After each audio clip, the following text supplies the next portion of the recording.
Hi friends, എല്ലാവർക്കും one clip PSC YouTube ചാനലിലേക്ക് സ്വാഗതം. അസിസ്റ്റന്റ് സെയിൽസ്മാൻ്റെ മൂന്നാമത്തെ ദിവസത്തെ ക്ലാസ് ആണ് നമ്മുടെ ഇന്നത്തെ.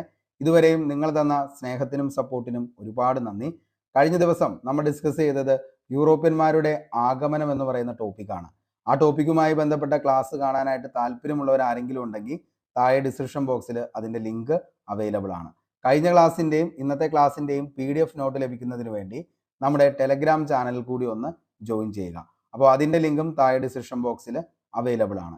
ഇന്ന് നമ്മൾ ഡിസ്കസ് ചെയ്യാനായിട്ട് പോകുന്ന ടോപ്പിക് എന്ന് പറയുന്നത് ലോക ചരിത്രത്തിലെ ഏറ്റവും ഇമ്പോർട്ടൻ്റ് ആയിട്ടുള്ള ഒരു ടോപ്പിക്കാണ് ഫ്രഞ്ച് വിപ്ലവം. ഫ്രഞ്ച് വിപ്ലവവുമായി ബന്ധപ്പെട്ട് എക്സാം പോയിന്റ് ഓഫ് വ്യൂവിൽ ചോദിക്കുന്ന എല്ലാ ചോദ്യങ്ങളും SCRT NCRT ഫാക്ട് ഇതെല്ലാം നമ്മൾ ഇതിൻ്റെ അകത്ത് ഡിസ്കസ് ചെയ്തു പോകും.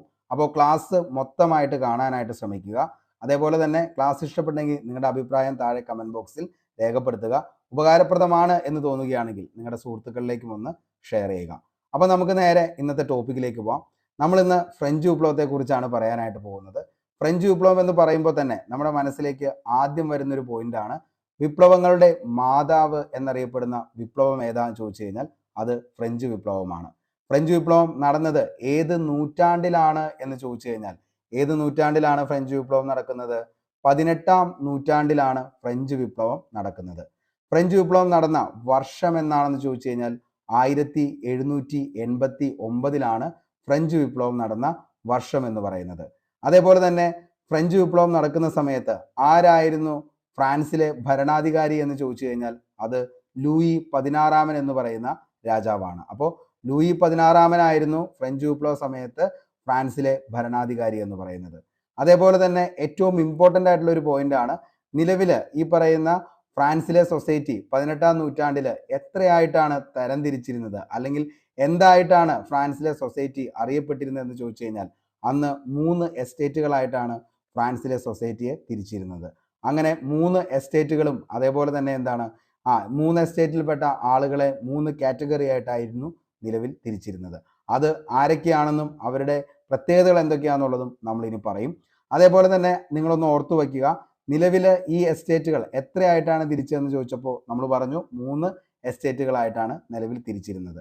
നിലവിൽ ഈ പറയുന്ന ഫ്രാൻസിലെ ലൂയി രാജാക്കന്മാർ ഏത് രാജവംശത്തിൽപ്പെട്ട രാജാക്കന്മാരായിരുന്നു എന്ന് PSC ഒത്തിരി തവണ ചോദിച്ചതാണ്. അത് ബൂർബൻ രാജവംശം അല്ലെങ്കിൽ ബോർബൻ രാജവംശം. ഇത്രയും പോയിന്റ്സ് എങ്കിലും നമ്മൾ ബേസ് ആയിട്ട് നമ്മൾ ഫ്രഞ്ച് വിപ്ലവവുമായി ബന്ധപ്പെട്ട് പഠിച്ചിരിക്കണം. അപ്പോൾ പറഞ്ഞ കാര്യങ്ങൾ ഞാൻ ഒന്നുകൂടി ഓടിച്ചു പറയാം. വിപ്ലവങ്ങളുടെ മാതാവ് എന്നറിയപ്പെടുന്ന വിപ്ലവം ഏതാണെന്ന് ചോദിച്ചു കഴിഞ്ഞാൽ അതാണ് ഫ്രഞ്ച് വിപ്ലവം എന്ന് പറയുന്നത്. ഫ്രഞ്ച് വിപ്ലവം നടന്നത് ഏത് നൂറ്റാണ്ടിലാണെന്ന് ചോദിച്ചു കഴിഞ്ഞാൽ ഏത് നൂറ്റാണ്ടിലാ? 18ാം നൂറ്റാണ്ടിലാണ് ഫ്രഞ്ച് വിപ്ലവം നടക്കുന്നത്. അന്ന് ഫ്രാൻസ് ഭരിച്ചിരുന്ന രാജാവ് ആരാണെന്ന് ചോദിച്ചു കഴിഞ്ഞാൽ ലൂയി 16 എന്ന് പറയുന്ന രാജാവാണ്. ലൂയി 16 ഏത് രാജവംശത്തിൽപ്പെട്ട രാജാവായിരുന്നു എന്ന് ചോദിച്ചു കഴിഞ്ഞാൽ ഏത് രാജവംശമാണ്? ബോർബൻ രാജവംശം അല്ലെങ്കിൽ ബൂർബൻ രാജവംശത്തിൽപ്പെട്ട രാജാവായിരുന്നു ലൂയി 16. അതേപോലെ തന്നെ നമ്മൾ പറഞ്ഞു അന്ന് ഫ്രാൻസിന്റെ സൊസൈറ്റി എസ്റ്റേറ്റുകളായിട്ടാണ് തിരിച്ചിരുന്നത്. അങ്ങനെ നമുക്ക് പഠിക്കാനുള്ളത് 3 എസ്റ്റേറ്റുകളെ കുറിച്ചാണ്. അപ്പോൾ 3 എസ്റ്റേറ്റുകളായിട്ടാണ് ഫ്രാൻസിലെ സൊസൈറ്റി അന്ന് തിരിച്ചിരുന്നത്. അതേപോലെ തന്നെ ഫ്രഞ്ച് വിപ്ലവം നടന്നത് ഏത് വർഷമാണെന്നുള്ളത് നമ്മൾ പറഞ്ഞു 1789. അപ്പോൾ ഇത്രയാണ് ബേസ് ആയിട്ടുള്ള പോയിന്റ്സ്. ഇനി നമുക്ക് ഓരോന്നും എന്തൊക്കെയാണെന്നുള്ളത് ഡീറ്റെയിൽ ആയിട്ട് പഠിക്കാം. ഓക്കെ, അതായത് രാജാവിൻ്റെ ഏകാധിപത്യ ഭരണത്തിനെതിരെയും ഉപരിവർഗത്തിൻ്റെ ജന്മിത്വത്തിനെതിരെയും സാമ്പത്തിക സാമൂഹിക അസമത്വത്തിനെതിരെയും 18ാം നൂറ്റാണ്ടിൽ ഫ്രാൻസിൽ ആരംഭിച്ച രാഷ്ട്രീയ സാമൂഹിക കലാപമായിരുന്നു ഫ്രഞ്ച് വിപ്ലവം. നമുക്കറിയാം, അതായത് ആ സമയത്ത് 18ാം നൂറ്റാണ്ട് എന്ന് പറയുമ്പോൾ എല്ലാ രാജ്യത്തും രാജാക്കന്മാരായിരുന്നു ഭരണം നടത്തിയിരുന്നത്. അന്ന് രാജാവ് എന്ന് പറയുമ്പോൾ രാജാവ് നിലവിൽ ദൈവം നേരിട്ട് താഴേക്കിടയിലുള്ള ആളുകളെ ഭരിക്കുന്നതിന് വേണ്ടി അയച്ച വ്യക്തികളാണ് രാജാക്കന്മാർ. അതുകൊണ്ട് തന്നെ എന്താണോ രാജാവ് പറയുന്നത് അതായിരുന്നു താഴേക്കിടയിലുള്ള ആളുകളുടെ വേദവാക്യം, അല്ലെങ്കിൽ അത് അപ്പാടെ അനുസരിക്കുന്ന ഒരു പറ്റം ആളുകളായിരുന്നു താഴേക്കിടയിലുള്ള ആളുകൾ എന്ന് പറയുന്നത്. അതുകൊണ്ട് തന്നെ അവരെ എത്രത്തോളം അവർക്ക് അടിച്ചമർത്താൻ പറ്റുന്നോ അത്രത്തോളം അടിച്ചമർത്തി, അത് നികുതിയുടെ പേരിലാണെങ്കിലും അതേപോലെ തന്നെ പണിഷ്മെന്റിന്റെ പേരിലാണെങ്കിലും അത്രത്തോളം ഉപദ്രവിച്ചിരുന്നു ഈ പറയുന്ന പാവപ്പെട്ട ജനതയെ. അതുകൊണ്ട് തന്നെയാണ് ഇവര് എന്ത് ചെയ്യുന്നത്, നിലവിലൊരു കലാപത്തിലേക്ക് ഇറങ്ങി തിരിച്ചത്. അങ്ങനെയാണ് ഫ്രഞ്ച് വിപ്ലവം എന്ന് പറയുന്ന ആ ഒരു വിപ്ലവം ഉണ്ടാകുന്നത്. ഓക്കെ, അപ്പോൾ താഴേക്കിടയിലുള്ള ആളുകൾ, പാവപ്പെട്ട ജനത, അവരെ എന്ത് ചെയ്തു? ഈ പറയുന്ന രാജാവും രാജാവിൻ്റെ ഉപരിവർഗം എന്ന് പറയുമ്പോൾ നമ്മൾ പറഞ്ഞു അന്ന് എസ്റ്റേറ്റ് 3ആയിട്ടാണ് തരംതിരിച്ചിരുന്നത്. അതിൻ്റെ അകത്ത് ഫസ്റ്റ് എസ്റ്റേറ്റിൽപ്പെട്ട ആൾക്കാരാണ് ക്ലർജികൾ, അതായത് പുരോഹിതന്മാരെന്ന് പറയുന്നത്. രണ്ടാമത്തെയാണ് നോബിൾസ് എന്ന് പറയുന്നത്, അതായത് ലാൻഡ് ലോർഡ്സ് അല്ലെങ്കിൽ പ്രഭുക്കന്മാരെന്നറിയപ്പെടുന്നത്. അതിനും താഴെ വരുന്ന ആൾക്കാരാണ് ഈ പറയുന്ന ഫാർമേഴ്സ്, അതേപോലെ തന്നെ ഫാക്ടറി ലേബേഴ്സ് എന്ന് പറയുന്ന മറ്റൊരു വിഭാഗക്കാർ, അതായത് കോമൺസ് എന്നറിയപ്പെടുന്ന മൂന്നാമത്തെ എസ്റ്റേറ്റിൽപ്പെട്ട ആളുകൾ. അപ്പോൾ ഈ പറയുന്ന ഒന്നാമത്തെ എസ്റ്റേറ്റും രണ്ടാമത്തെ എസ്റ്റേറ്റും കിങ്ങും ഇവര് എല്ലാവരും കൂടി അടിച്ചമർത്തിക്കൊണ്ടിരുന്നത് ഈ താഴേക്കിടയിലുള്ള ജനങ്ങളെയായിരുന്നു. എത്രത്തോളം നികുതികളിലൊക്കെ അവരെ പെടുത്താമോ അത്രത്തോളം നികുതികളിലും അതേപോലെ തന്നെ എന്താണ് പല പല പ്രശ്നങ്ങളിലേക്കും എന്ത് ചെയ്തു ഈ പറയുന്ന ജനങ്ങളെ തള്ളിയിട്ടത് ഈ പറയുന്ന ഏറ്റവും ഉന്നത എസ്റ്റേറ്റിൽപ്പെട്ട ആളുകളായിരുന്നു എന്നുള്ളത് ഓർത്തു വയ്ക്കുക. ഓക്കെ, അത് നിലവിൽ അവർക്ക് ഓരോരുത്തർക്കും കൊടുത്തിരുന്ന ടാക്സുകൾ കാര്യങ്ങളൊക്കെ നമുക്ക് എന്ത് ചെയ്യാനുണ്ട്, പഠിക്കാനുണ്ട്. ഓക്കെ, ഇനി 17-18 നൂറ്റാണ്ടുകളിൽ ഫ്രാൻസിന്റെ അധികാര കേന്ദ്രം എന്ന് പറയുന്നത് വെഴ്സായി കൊട്ടാരമായിരുന്നു. അപ്പോൾ 17-18 നൂറ്റാണ്ടുകളിൽ ഫ്രാൻസിന്റെ അധികാര കേന്ദ്രമായിരുന്ന കൊട്ടാരം ഏതാന്ന് ചോദിച്ചു കഴിഞ്ഞാൽ മക്കളെ ഏതാണ്? അത് വെഴ്സായി കൊട്ടാരമാണ്. അന്ന് ഫ്രാൻസ് ഭരിച്ച ലൂയി രാജാക്കന്മാരുടെ വംശം, നമ്മൾ പറഞ്ഞു ബൂർബൻ രാജവംശത്തിൽപ്പെട്ട രാജാക്കന്മാരാണ് അന്ന് ഫ്രാൻസ് ഭരിച്ചിരുന്നത്. ലൂയി രാജാക്കന്മാരിൽ ഏറ്റവും പ്രശസ്തൻ, ഇമ്പോർട്ടൻ്റ് ആണ്, ലൂയി രാജാക്കന്മാരിൽ ഏറ്റവും പ്രശസ്തൻ എന്ന് പറയുന്നത് ലൂയി 14 ഓക്കെ, അപ്പോൾ ലൂയി രാജാക്കന്മാരിൽ ഏറ്റവും പ്രശസ്തൻ എന്ന് പറയുന്നത് ലൂയി 14 അദ്ദേഹമാണ് എന്ത് പണി കഴിപ്പിച്ചത്? വേഴ്സായി കൊട്ടാരം പണി കഴിപ്പിച്ച രാജാവ് ആരാന്ന് ചോദിച്ചു കഴിഞ്ഞാൽ അത് ലൂയി 14 വേഴ്സായി കൊട്ടാരം പണി കഴിപ്പിച്ച രാജാവ് എന്ന് പറയുന്നത്. ഓക്കെ, ലൂയി 14 പ്രസിദ്ധനായ മന്ത്രി, അദ്ദേഹത്തിന്റെ പേരായിരുന്നു കോൾബർട്ട് എന്ന് പറയുന്നത്. അപ്പോൾ ലൂയി 14 പ്രസിദ്ധനായ മന്ത്രി അറിയപ്പെട്ടിരുന്ന പേരേതാന്ന് ചോദിച്ചു കഴിഞ്ഞാൽ എന്താണ്? കോൾബർട്ട് എന്ന പേരിലാണ് അറിയപ്പെട്ടത്. കോൾബർട്ടിന്റെ മേൽനോട്ടത്തിൽ സ്ഥാപിതമായ കമ്പനി നമ്മൾ കഴിഞ്ഞ ദിവസം ഡിസ്കസ് ചെയ്താണ്. ഫ്രഞ്ച് ഈസ്റ്റ് ഇന്ത്യ കമ്പനിയാണ് കോൾബർട്ടിന്റെ നേതൃത്വത്തിൽ എന്ത് ചെയ്തത്? സ്ഥാപിതമായ company. French east India company സ്ഥാപിതമായ വർഷം എന്നാന്ന് ചോദിച്ചു കഴിഞ്ഞാൽ 1664 ഫ്രഞ്ച് ഈസ്റ്റ് ഇന്ത്യ കമ്പനി സ്ഥാപിതമാകുന്നത്. സ്വാതന്ത്ര്യവും അവകാശവും നിഷേധിക്കുന്ന നിലവിലിരുന്ന വ്യവസ്ഥിതിയെ മാറ്റി പുതിയ ഒന്നിനെ സ്ഥാപിക്കാനായി നടന്ന സമരങ്ങളായിരുന്നു വിപ്ലവങ്ങൾ എന്ന പേരിൽ അറിയപ്പെട്ടത്. ഓക്കെ, അപ്പോൾ അങ്ങനെയാണ് ഈ പറയുന്ന വിപ്ലവങ്ങൾ എന്ത് ചെയ്യുന്നത്? നിലവിൽ ഉടലെടുക്കുന്നത്. ഓക്കെ, അപ്പോൾ നമുക്ക് പറയാം പറഞ്ഞ കാര്യങ്ങൾ ഒന്നുകൂടിയും, അതായത് രാജാവിന്റെ ഏകാധിപത്യ ഭരണത്തിനെതിരെയും ഉപരിവർഗത്തിന്റെ ജന്മിത്വത്തിനെതിരെയും സാമ്പത്തികവും സാമൂഹിക അസമത്വത്തിനെതിരെയും 18-ാം നൂറ്റാണ്ടിൽ ഫ്രാൻസിൽ ആരംഭിച്ച വിപ്ലവമായിരുന്നു ഫ്രഞ്ച് വിപ്ലവം. ആ സമയത്ത് ഫ്രാൻസിന്റെ അധികാര കേന്ദ്രം എന്ന് പറയുന്നത് വേഴ്സായി കൊട്ടാരമായിരുന്നു. വേഴ്സായി കൊട്ടാരം ആരാണ് പണി കഴിപ്പിച്ചത്? ലൂയി 14 ഏറ്റവും പ്രശസ്തൻ എന്നറിയപ്പെടുന്നത് ആരാണ്? ലൂയി 14 അദ്ദേഹം ഏത് രാജവംശത്തിൽപ്പെട്ട രാജാവായിരുന്നു എന്ന് ചോദിച്ചാൽ ഏതാണ്? ബൂർബൻ രാജവംശത്തിൽപ്പെട്ട രാജാവായിരുന്നു. അദ്ദേഹത്തിന്റെ പ്രസിദ്ധനായ മന്ത്രിയാണ് കോൾബർട്ട് എന്ന് പറയുന്നത്. കോൾബർട്ട് സ്ഥാപിച്ച നിലവിലത്തെ കമ്പനി ഏതാന്ന് ചോദിച്ചു കഴിഞ്ഞാൽ ഫ്രഞ്ച് ഈസ്റ്റ് ഇന്ത്യ കമ്പനിയാണ്. എന്നാണെന്ന് ചോദിച്ചു കഴിഞ്ഞാൽ എന്നാണ്? 1664 ആണെന്നുള്ളത് ഓർത്തു വയ്ക്കുക. വെരി വെരി ഇമ്പോർട്ടൻ്റ് ആണ്. അപ്പോൾ ഏറ്റവും പ്രശസ്തനും ആര് തന്നെയായിരുന്നു? ലൂയി 14 നമുക്ക് 3 രാജാക്കന്മാരെ കുറിച്ചാണ് പഠിക്കാനുള്ളത്. Louis 14, Louis 15, Louis 16. ഓക്കെ, ഇനി നമുക്ക് നോക്കാം. ആ സമയത്ത് നിലവിൽ നമുക്കറിയാം ഫ്രഞ്ച് വിപ്ലവം നടക്കുന്നത് 1789. അതേപോലെ വിപ്ലവങ്ങളുടെ മാതാവ് എന്ന പേരിൽ അറിയപ്പെട്ടു. പടവാളിനേക്കാൾ ശക്തിയുള്ളതാണ് തൂലിക എന്ന് തെളിയിച്ച വിപ്ലവം ഏതാന്ന് ചോദിച്ചാൽ വെരി വെരി ഇമ്പോർട്ടൻ്റ് ആണ്, വേണമെങ്കിൽ ചോദിക്കാം, റാങ്ക് മേക്കിംഗ് ആയിട്ടുള്ള ചോദ്യമാണ്. പടവാളിനേക്കാൾ ശക്തിയുള്ളതാണ് തൂലിക എന്ന് തെളിയിച്ച വിപ്ലവം താഴെ പറയുന്നവയിൽ ഏതാണെന്ന് ചോദിച്ചാൽ അത് ഫ്രഞ്ച് വിപ്ലവമാണ്. പടവാളിനേക്കാൾ ശക്തിയുള്ളതാണ് തൂലിക എന്ന് തെളിയിച്ചു. ഫ്രഞ്ച് സമൂഹത്തെ അന്ന് തിരിച്ചിരുന്നത് എന്തായിട്ടാണ്? എസ്റ്റേറ്റുകളായിട്ടാണ്. നമ്മൾ തൊട്ടു മുമ്പ് പറഞ്ഞു. അങ്ങനെ ഫ്രഞ്ച് സമൂഹത്തെ 3 എസ്റ്റേറ്റുകളായിട്ടാണ് നിലവിൽ തിരിച്ചത്. ഓക്കെ, അപ്പോൾ 3 എസ്റ്റേറ്റുകളായിട്ടാണ് ഈ പറയുന്ന ഫ്രഞ്ച് സമൂഹത്തെ തിരിച്ചിരുന്നത്. അതിൻ്റെ അകത്ത് ഏറ്റവും മുകളിലാണ് നമ്മുടെ കിങ് വരുന്നത്, അതായത് ലൂയി 16 അദ്ദേഹത്തിന്റെ പ്രിയ പത്നിയായിട്ടുള്ള മേരി അന്റോണിയറ്റ് എന്ന് പറയുന്ന സ്ത്രീയും. ഈ സ്ത്രീ കുപ്രസിദ്ധി കൊണ്ടാണ് പ്രസിദ്ധി ആർജിച്ചത്, അല്ലാതെ ഒരിക്കലും നല്ല കാര്യം ചെയ്തുകൊണ്ടല്ല മേരി അന്റോണിയറ്റ് പ്രശസ്തിയിലേക്ക് വന്നത്. ഓക്കെ, അപ്പൊ കുപ്രസിദ്ധിയിലൂടെ പ്രസിദ്ധയായ വനിതയാണ് ആരെന്ന് പറയുന്നത്? മേരി അന്റോണിയറ്റ് എന്ന് പറയുന്നത്. അത് ആരുടെ ഭാര്യയായിരുന്നു? ലൂയി 16 ഭാര്യയായിരുന്നു മേരി അന്റോണിയറ്റ്. അത് കഴിഞ്ഞാൽ നമ്മൾ പറഞ്ഞു 3 എസ്റ്റേറ്റുകളായിട്ടാണ് തരംതിരിച്ചത്. ഫസ്റ്റ് എസ്റ്റേറ്റ് എന്ന് പറയുന്നത് ക്ലർജിയാണ്, അതായത് പുരോഹിതന്മാരായിരുന്നു ഫസ്റ്റ് എസ്റ്റേറ്റിൽപ്പെട്ടത്. മക്കളെ, ഫസ്റ്റ് എസ്റ്റേറ്റ് ആണ് ക്ലർജി, പുരോഹിതന്മാർ. ഇനി സെക്കൻഡ് എസ്റ്റേറ്റ് ആണ് നൊബിലിറ്റി, അതായത് നിലവിലെ ലാൻഡ് ലോണേഴ്സ്, അതായത് പ്രഭുക്കന്മാർ എന്ന വിഭാഗത്തിൽപ്പെട്ട ആളുകളായിരുന്നു സെക്കൻഡ് എസ്റ്റേറ്റിൽപ്പെട്ട ആളുകൾ എന്ന് പറയുന്നത്. ഇനി തേർഡ് എസ്റ്റേറ്റിൽപ്പെട്ട ആൾക്കാരാണ് artisans, merchants, bourgeoisie, city workers, peasants, beggars എന്ന് പറയുന്നത്. അതായത് ഏറ്റവും താഴേക്കിടയിലുള്ള ആളുകളെല്ലാമാണ് തേർഡ് എസ്റ്റേറ്റ് എന്ന വിഭാഗത്തിൽപ്പെട്ടത്. ഇവരെ നമ്മൾ മറ്റൊരു പേരിൽ കൂടി അറിയപ്പെടും, കോമൺസ് എന്ന പേരിൽ അറിയപ്പെട്ടത് ആരാന്ന് ചോദിച്ചു കഴിഞ്ഞാൽ അതുമാര് തന്നെയാണ്, ഈ തേർഡ് എസ്റ്റേറ്റിൽപ്പെട്ട ആൾക്കാരെയാണ് കോമൺസ് എന്ന വിഭാഗത്തിൽ അറിയപ്പെടുന്നത്. ഓക്കെ, അപ്പോൾ ഫ്രഞ്ച് സമൂഹത്തെ ആ 18-ാം നൂറ്റാണ്ടിൽ എത്ര എസ്റ്റേറ്റുകളായിട്ടാണ് തിരിച്ചിരുന്നതെന്ന് ചോദിച്ചു കഴിഞ്ഞാൽ 3 എസ്റ്റേറ്റുകളാണ്. അപ്പോൾ സൊസൈറ്റി അറിയപ്പെട്ടിരുന്നത് എന്ത് പേരിലായിരുന്നു? എസ്റ്റേറ്റ് എന്ന പേരിലായിരുന്നു. അങ്ങനെ എത്ര എസ്റ്റേറ്റ് ആയിട്ട് തിരിച്ചു? 3 എസ്റ്റേറ്റ് ആയിട്ട് തിരിച്ചു.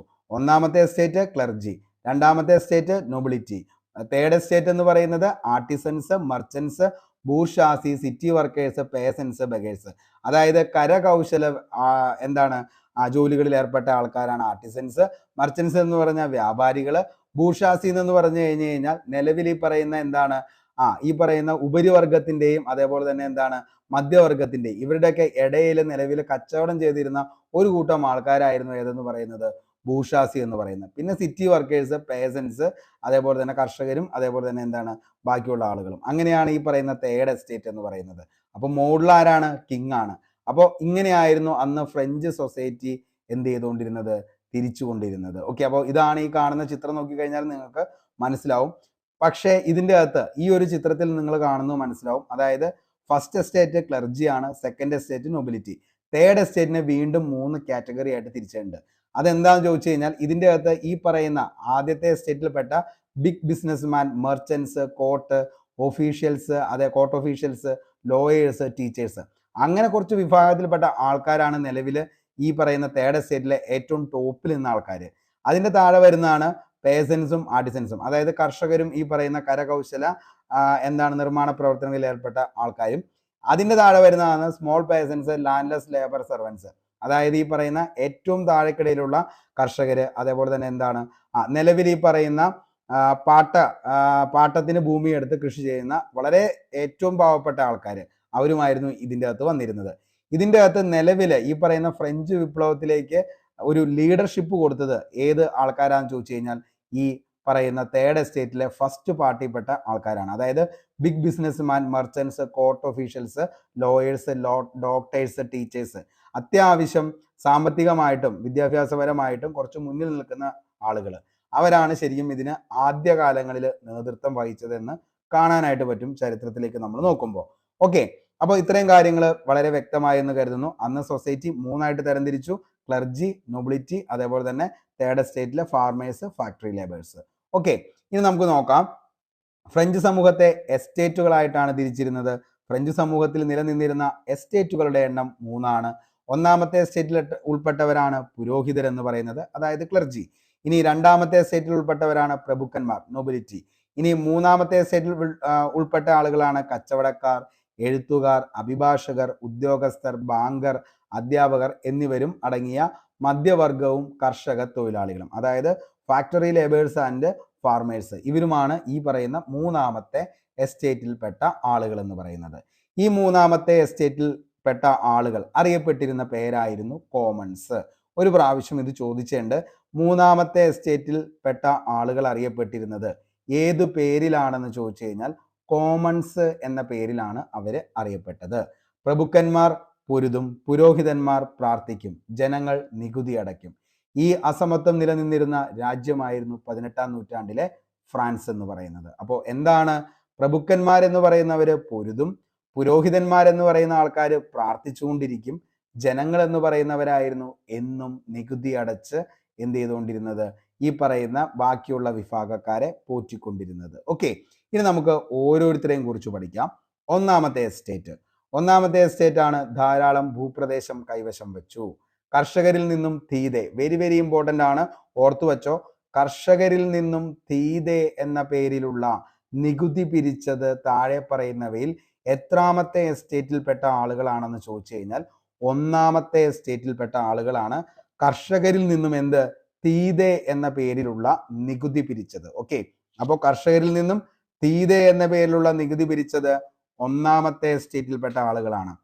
എല്ലാത്തരം നികുതികളിൽ നിന്നും ഒഴിവാക്കപ്പെട്ടിരുന്ന വിഭാഗം ഏതാന്ന് ചോദിച്ചു കഴിഞ്ഞാൽ അതും ഒന്നാമത്തെ എസ്റ്റേറ്റിൽപ്പെട്ട ആൾക്കാരെയാണ്. എല്ലാത്തരം നികുതികളിൽ നിന്നും എന്ത് ചെയ്തു? ഒഴിവാക്കപ്പെട്ടു. ഭരണത്തിലെയും സൈന്യത്തിലെയും ഉയർന്ന പദവികൾ നിയന്ത്രിച്ചിരുന്നത് ഒന്നാമത്തെ എസ്റ്റേറ്റിൽപ്പെട്ട ആൾക്കാരാണ്. ഓക്കെ, അപ്പോൾ ഭരണത്തിലും അതേപോലെ തന്നെ സൈന്യത്തിലും ഒക്കെ എന്താണ് ഏറ്റവും ഉയർന്ന പദവി ഒക്കെ നിലവിൽ വഹിച്ചുകൊണ്ടിരുന്നത് ഒന്നാമത്തെ എസ്റ്റേറ്റ് ആണ്. രണ്ടാമത്തെ എസ്റ്റേറ്റിലേക്ക് നമ്മൾ നോക്കുകയാണെങ്കിൽ സൈനിക സേവനം നടത്തി, കർഷകരിൽ നിന്ന് പലതരം നികുതികൾ പിരിച്ചു, വേതനം നൽകാതെ കർഷകരെ കൊണ്ട് പണിയെടുപ്പിച്ചു. നികുതികളിൽ നിന്ന് ഒഴിവാക്കപ്പെട്ടിരുന്ന മറ്റൊരു ജനവിഭാഗമാണ് രണ്ടാമത്തെ എസ്റ്റേറ്റ്. ആഡംബര ജീവിതമാണ് അവർ നയിച്ചത്. വിശാലമായ ഭൂപ്രദേശം കൈവശം വെച്ചു. ഇതും എത്രാമത്തെ എസ്റ്റേറ്റിൽപ്പെട്ട ആൾക്കാരാണെന്ന് ചോദിച്ചു കഴിഞ്ഞാൽ രണ്ടാമത്തെ എസ്റ്റേറ്റിൽപ്പെട്ട ആൾക്കാരാണ്. അവർക്കും എന്തുണ്ടായിരുന്നില്ല? നിലവിൽ ടാക്സ് ഉണ്ടായിരുന്നില്ല. അപ്പോൾ ഒന്നാമത്തെ എസ്റ്റേറ്റിൽപ്പെട്ട ക്ലർജി പുരോഹിതന്മാർക്ക് ടാക്സ് ഇല്ല. രണ്ടാമത്തെ എസ്റ്റേറ്റിൽപ്പെട്ട നൊബിലിറ്റി അതായത് പ്രഭുക്കന്മാര് അവർക്കും എന്തില്ല? ടാക്സ് ഇല്ല. ഇനി അടുത്തൊരു വർഗക്കാരാണ് മൂന്നാമത്തെ എസ്റ്റേറ്റിൽപ്പെട്ട ആളുകൾ. ഭരണത്തിൽ എന്ത് ചെയ്തിട്ടില്ല? ഒരവകാശവും ഇല്ലാത്ത വ്യക്തികൾ. ഖൈലെ എന്ന പേരിലുള്ള ഭൂനികുതി സർക്കാരിന് നൽകണം. താഴ്ന്ന സാമൂഹിക പദവി വഹിച്ചിരുന്ന ആളുകൾ പ്രഭുക്കന്മാർക്കും പുരോഹിതന്മാർക്കും നികുതി നൽകണം. ഒന്ന് ആലോചിച്ച് നോക്കി. അതായത് ഇവർക്ക് എന്തില്ല? യാതൊരു അവകാശങ്ങളുമില്ല. ആകെ എന്താണ്? നികുതി മാത്രം നൽകിക്കൊണ്ടിരിക്കണം. ആ ഒരു കൂട്ടമാണ് മൂന്നാമത്തെ എസ്റ്റേറ്റ് അല്ലെങ്കിൽ കോമൺസ് എന്ന വിഭാഗത്തിൽപ്പെട്ട ആളുകൾ എന്ന് പറയുന്നത്. ഓക്കെ, അപ്പൊ നമ്മൾ ഇതിൻ്റെ അകത്ത് രണ്ട് നികുതികളെ കുറിച്ചാണ് മക്കളെ പറഞ്ഞത്. ഒന്നെന്ന് പറയുന്നത് ഒന്നാമത്തെ എസ്റ്റേറ്റിൽപ്പെട്ട ആൾക്കാരുടെ അടുത്ത് നമ്മളൊരു നികുതി പറഞ്ഞു. ഓക്കെ, അതാണ് തീതെ എന്ന് പറയുന്ന നികുതി. അതായത് കർഷകരിൽ നിന്നും തീതെ എന്ന പേരിലുള്ള നികുതി പിരിച്ചു. ആര്? പുരോഹിതന്മാര് തീതെ എന്ന നികുതി തേർഡ് എസ്റ്റേറ്റിൽപ്പെട്ട ഈ ആൾക്കാരുടെ അടുത്തുനിന്ന് പിരിച്ചു. അതേപോലെ തന്നെ മൂന്നാമത്തെ എസ്റ്റേറ്റിൽപ്പെട്ട ആളുകൾ ആർക്ക്? നിലവിൽ സർക്കാരിന് കൊടുത്തിരുന്നതാണ് ഖൈലെ എന്ന് പറയുന്ന നികുതി. അപ്പോൾ തീതയുണ്ട്, തൈതയുണ്ട്, രണ്ട് നികുതികളാണ്. തീതെ എന്ന് പറയുന്ന നികുതി എന്ന് പറയുന്നത് പുരോഹിതന്മാർക്ക് കൊടുത്തിരുന്നതാണ് ഈ പറയുന്ന തീതെ എന്ന് പറയുന്നത്. അതേപോലെ തന്നെ എന്താണ്? തൈലെ എന്ന് പറയുന്നത് സർക്കാരിന് കൊടുത്തിരുന്ന നികുതിയാണെന്നുള്ളതും ഓർത്തു വയ്ക്കുക. ഇതിൻ്റെ അകത്ത് നമ്മൾ നോക്കിക്കഴിഞ്ഞാൽ മനസ്സിലാവും നിലവില് രണ്ട് കാറ്റഗറി, ഒന്നാമത്തെ എസ്റ്റേറ്റും രണ്ടാമത്തെ എസ്റ്റേറ്റിനും മാത്രം എന്തില്ല? നികുതിയില്ല. അതേപോലെ തന്നെ എന്താണ്? എല്ലാ പ്രമുഖ നിലവിലത്തെ എല്ലാ സ്ഥാനങ്ങളിലും പ്രമുഖ സ്ഥാനങ്ങളിലെല്ലാം അധികാരം കൈയാളിയിരുന്നതും ഈ രണ്ട് വിഭാഗത്തിൽപ്പെട്ട ആളുകളായിരുന്നു. അതായത് രാജാവിനോട് ഏറ്റവും അടുത്ത് കിടക്കുന്ന രണ്ട് വിഭാഗക്കാർ, അതാണ് ക്ലർജിയും അതേപോലെ തന്നെ നൊബിലിറ്റി എന്ന് പറയുന്ന രണ്ട് വിഭാഗക്കാർ. ഇവർക്ക് മാത്രമാണ് രാജാവിനോട് നേരിട്ട് എന്ത് ചെയ്യാൻ പറ്റത്തുള്ളൂ? എന്തെങ്കിലും കാര്യങ്ങളെക്കുറിച്ച് സംസാരിക്കാനോ അല്ലെങ്കിൽ പുതിയ പുതിയ മാറ്റങ്ങൾ കൊണ്ടുവരാനോ നിയമങ്ങൾ പരിഷ്കരിക്കാൻ ഒക്കെ അധികാരമുള്ളത് ക്ലർജിക്കും അതേപോലെ തന്നെ നൊബിലിറ്റിക്കും മാത്രമായിരുന്നു. ഓക്കെ, അപ്പോൾ അതിൻ്റെ അകത്ത് നമ്മൾ പറയുന്നുണ്ട് മൂന്നാമത്തെ എസ്റ്റേറ്റിൽപ്പെട്ട ആളുകൾക്ക് താഴ്ന്ന സാമൂഹിക പദവിയും ഭരണത്തിൽ ഒരു അവകാശവുമില്ലാത്ത ജനങ്ങളായിരുന്നു മൂന്നാമത്തെ എസ്റ്റേറ്റ്. വളരെ വ്യക്തമായെന്ന് കരുതുന്നു. നമുക്ക് അടുത്ത് നോക്കാം ഗബല്ലെ. ഗബല്ലെ എന്ന് പറഞ്ഞ ഒരു തരം നികുതിയാണ്. എന്തിനു വേണ്ടിയിട്ടായിരുന്നു എന്ന് ചോദിച്ചു കഴിഞ്ഞാൽ ഫ്രാൻസില് ഉപ്പിന്റെ ഉപഭോഗം സംബന്ധിച്ച് ഈടാക്കിയിരുന്ന നികുതി. ഓക്കെ, അപ്പോൾ ഫ്രാൻസില് ഉപ്പിന്റെ ഉപഭോഗം സംബന്ധിച്ച് ഈടാക്കിയിരുന്ന നികുതിക്ക് പറയുന്ന പേരായിരുന്നു ഗബല്ലെ എന്ന് പറയുന്നത്.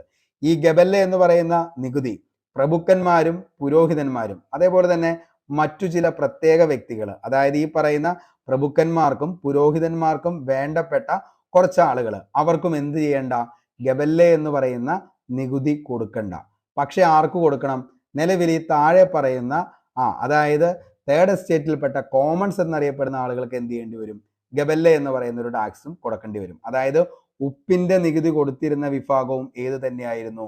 മൂന്നാമത്തെ എസ്റ്റേറ്റിൽപ്പെട്ട കോമൺസ് എന്ന വിഭാഗത്തിൽപ്പെട്ട ആളുകളാണ് ഗബല്ലെ എന്ന് പറയുന്ന ടാക്സും കൊടുത്തത്. എന്താണ് ഗബല്ലെ എന്ന് ചോദിച്ചു കഴിഞ്ഞാൽ എന്താണ്? ഉപ്പിന്റെ ഉപഭോഗവുമായി സംബന്ധിച്ച് ഫ്രാൻസിൽ ഈടാക്കിയിരുന്ന നികുതിക്ക് പറയുന്ന പേരാണ് ഗബല്ലെ എന്നുള്ളത്. ഗബല്ലെ നിർത്തലാക്കിയത് 1790 മാർച്ചിലാണ്. പിന്നീട് നെപ്പോളിയൻ ബോണപ്പാർട്ട് 1806 ഇത് എന്ത് ചെയ്യാണ്? പുനഃസ്ഥാപിക്കുകയാണ്. ഓക്കെ, അപ്പോൾ ഗബല്ലെ എന്ന് പറയുന്ന നികുതി നിർത്തലാക്കിയത് എന്നാ ചോദിച്ചു കഴിഞ്ഞാൽ 1790 ഗബല്ലെ നിർത്തലാക്കിയത്. 1806 ഗബെല്ല എന്ത് ചെയ്യാണ്? വീണ്ടും പുനഃസ്ഥാപിക്കുകയാണ്. വ്യക്തമായെന്ന് കരുതുന്നു. അടുത്ത നമുക്ക് പഠിക്കാം ബൂർഷ്വാസി.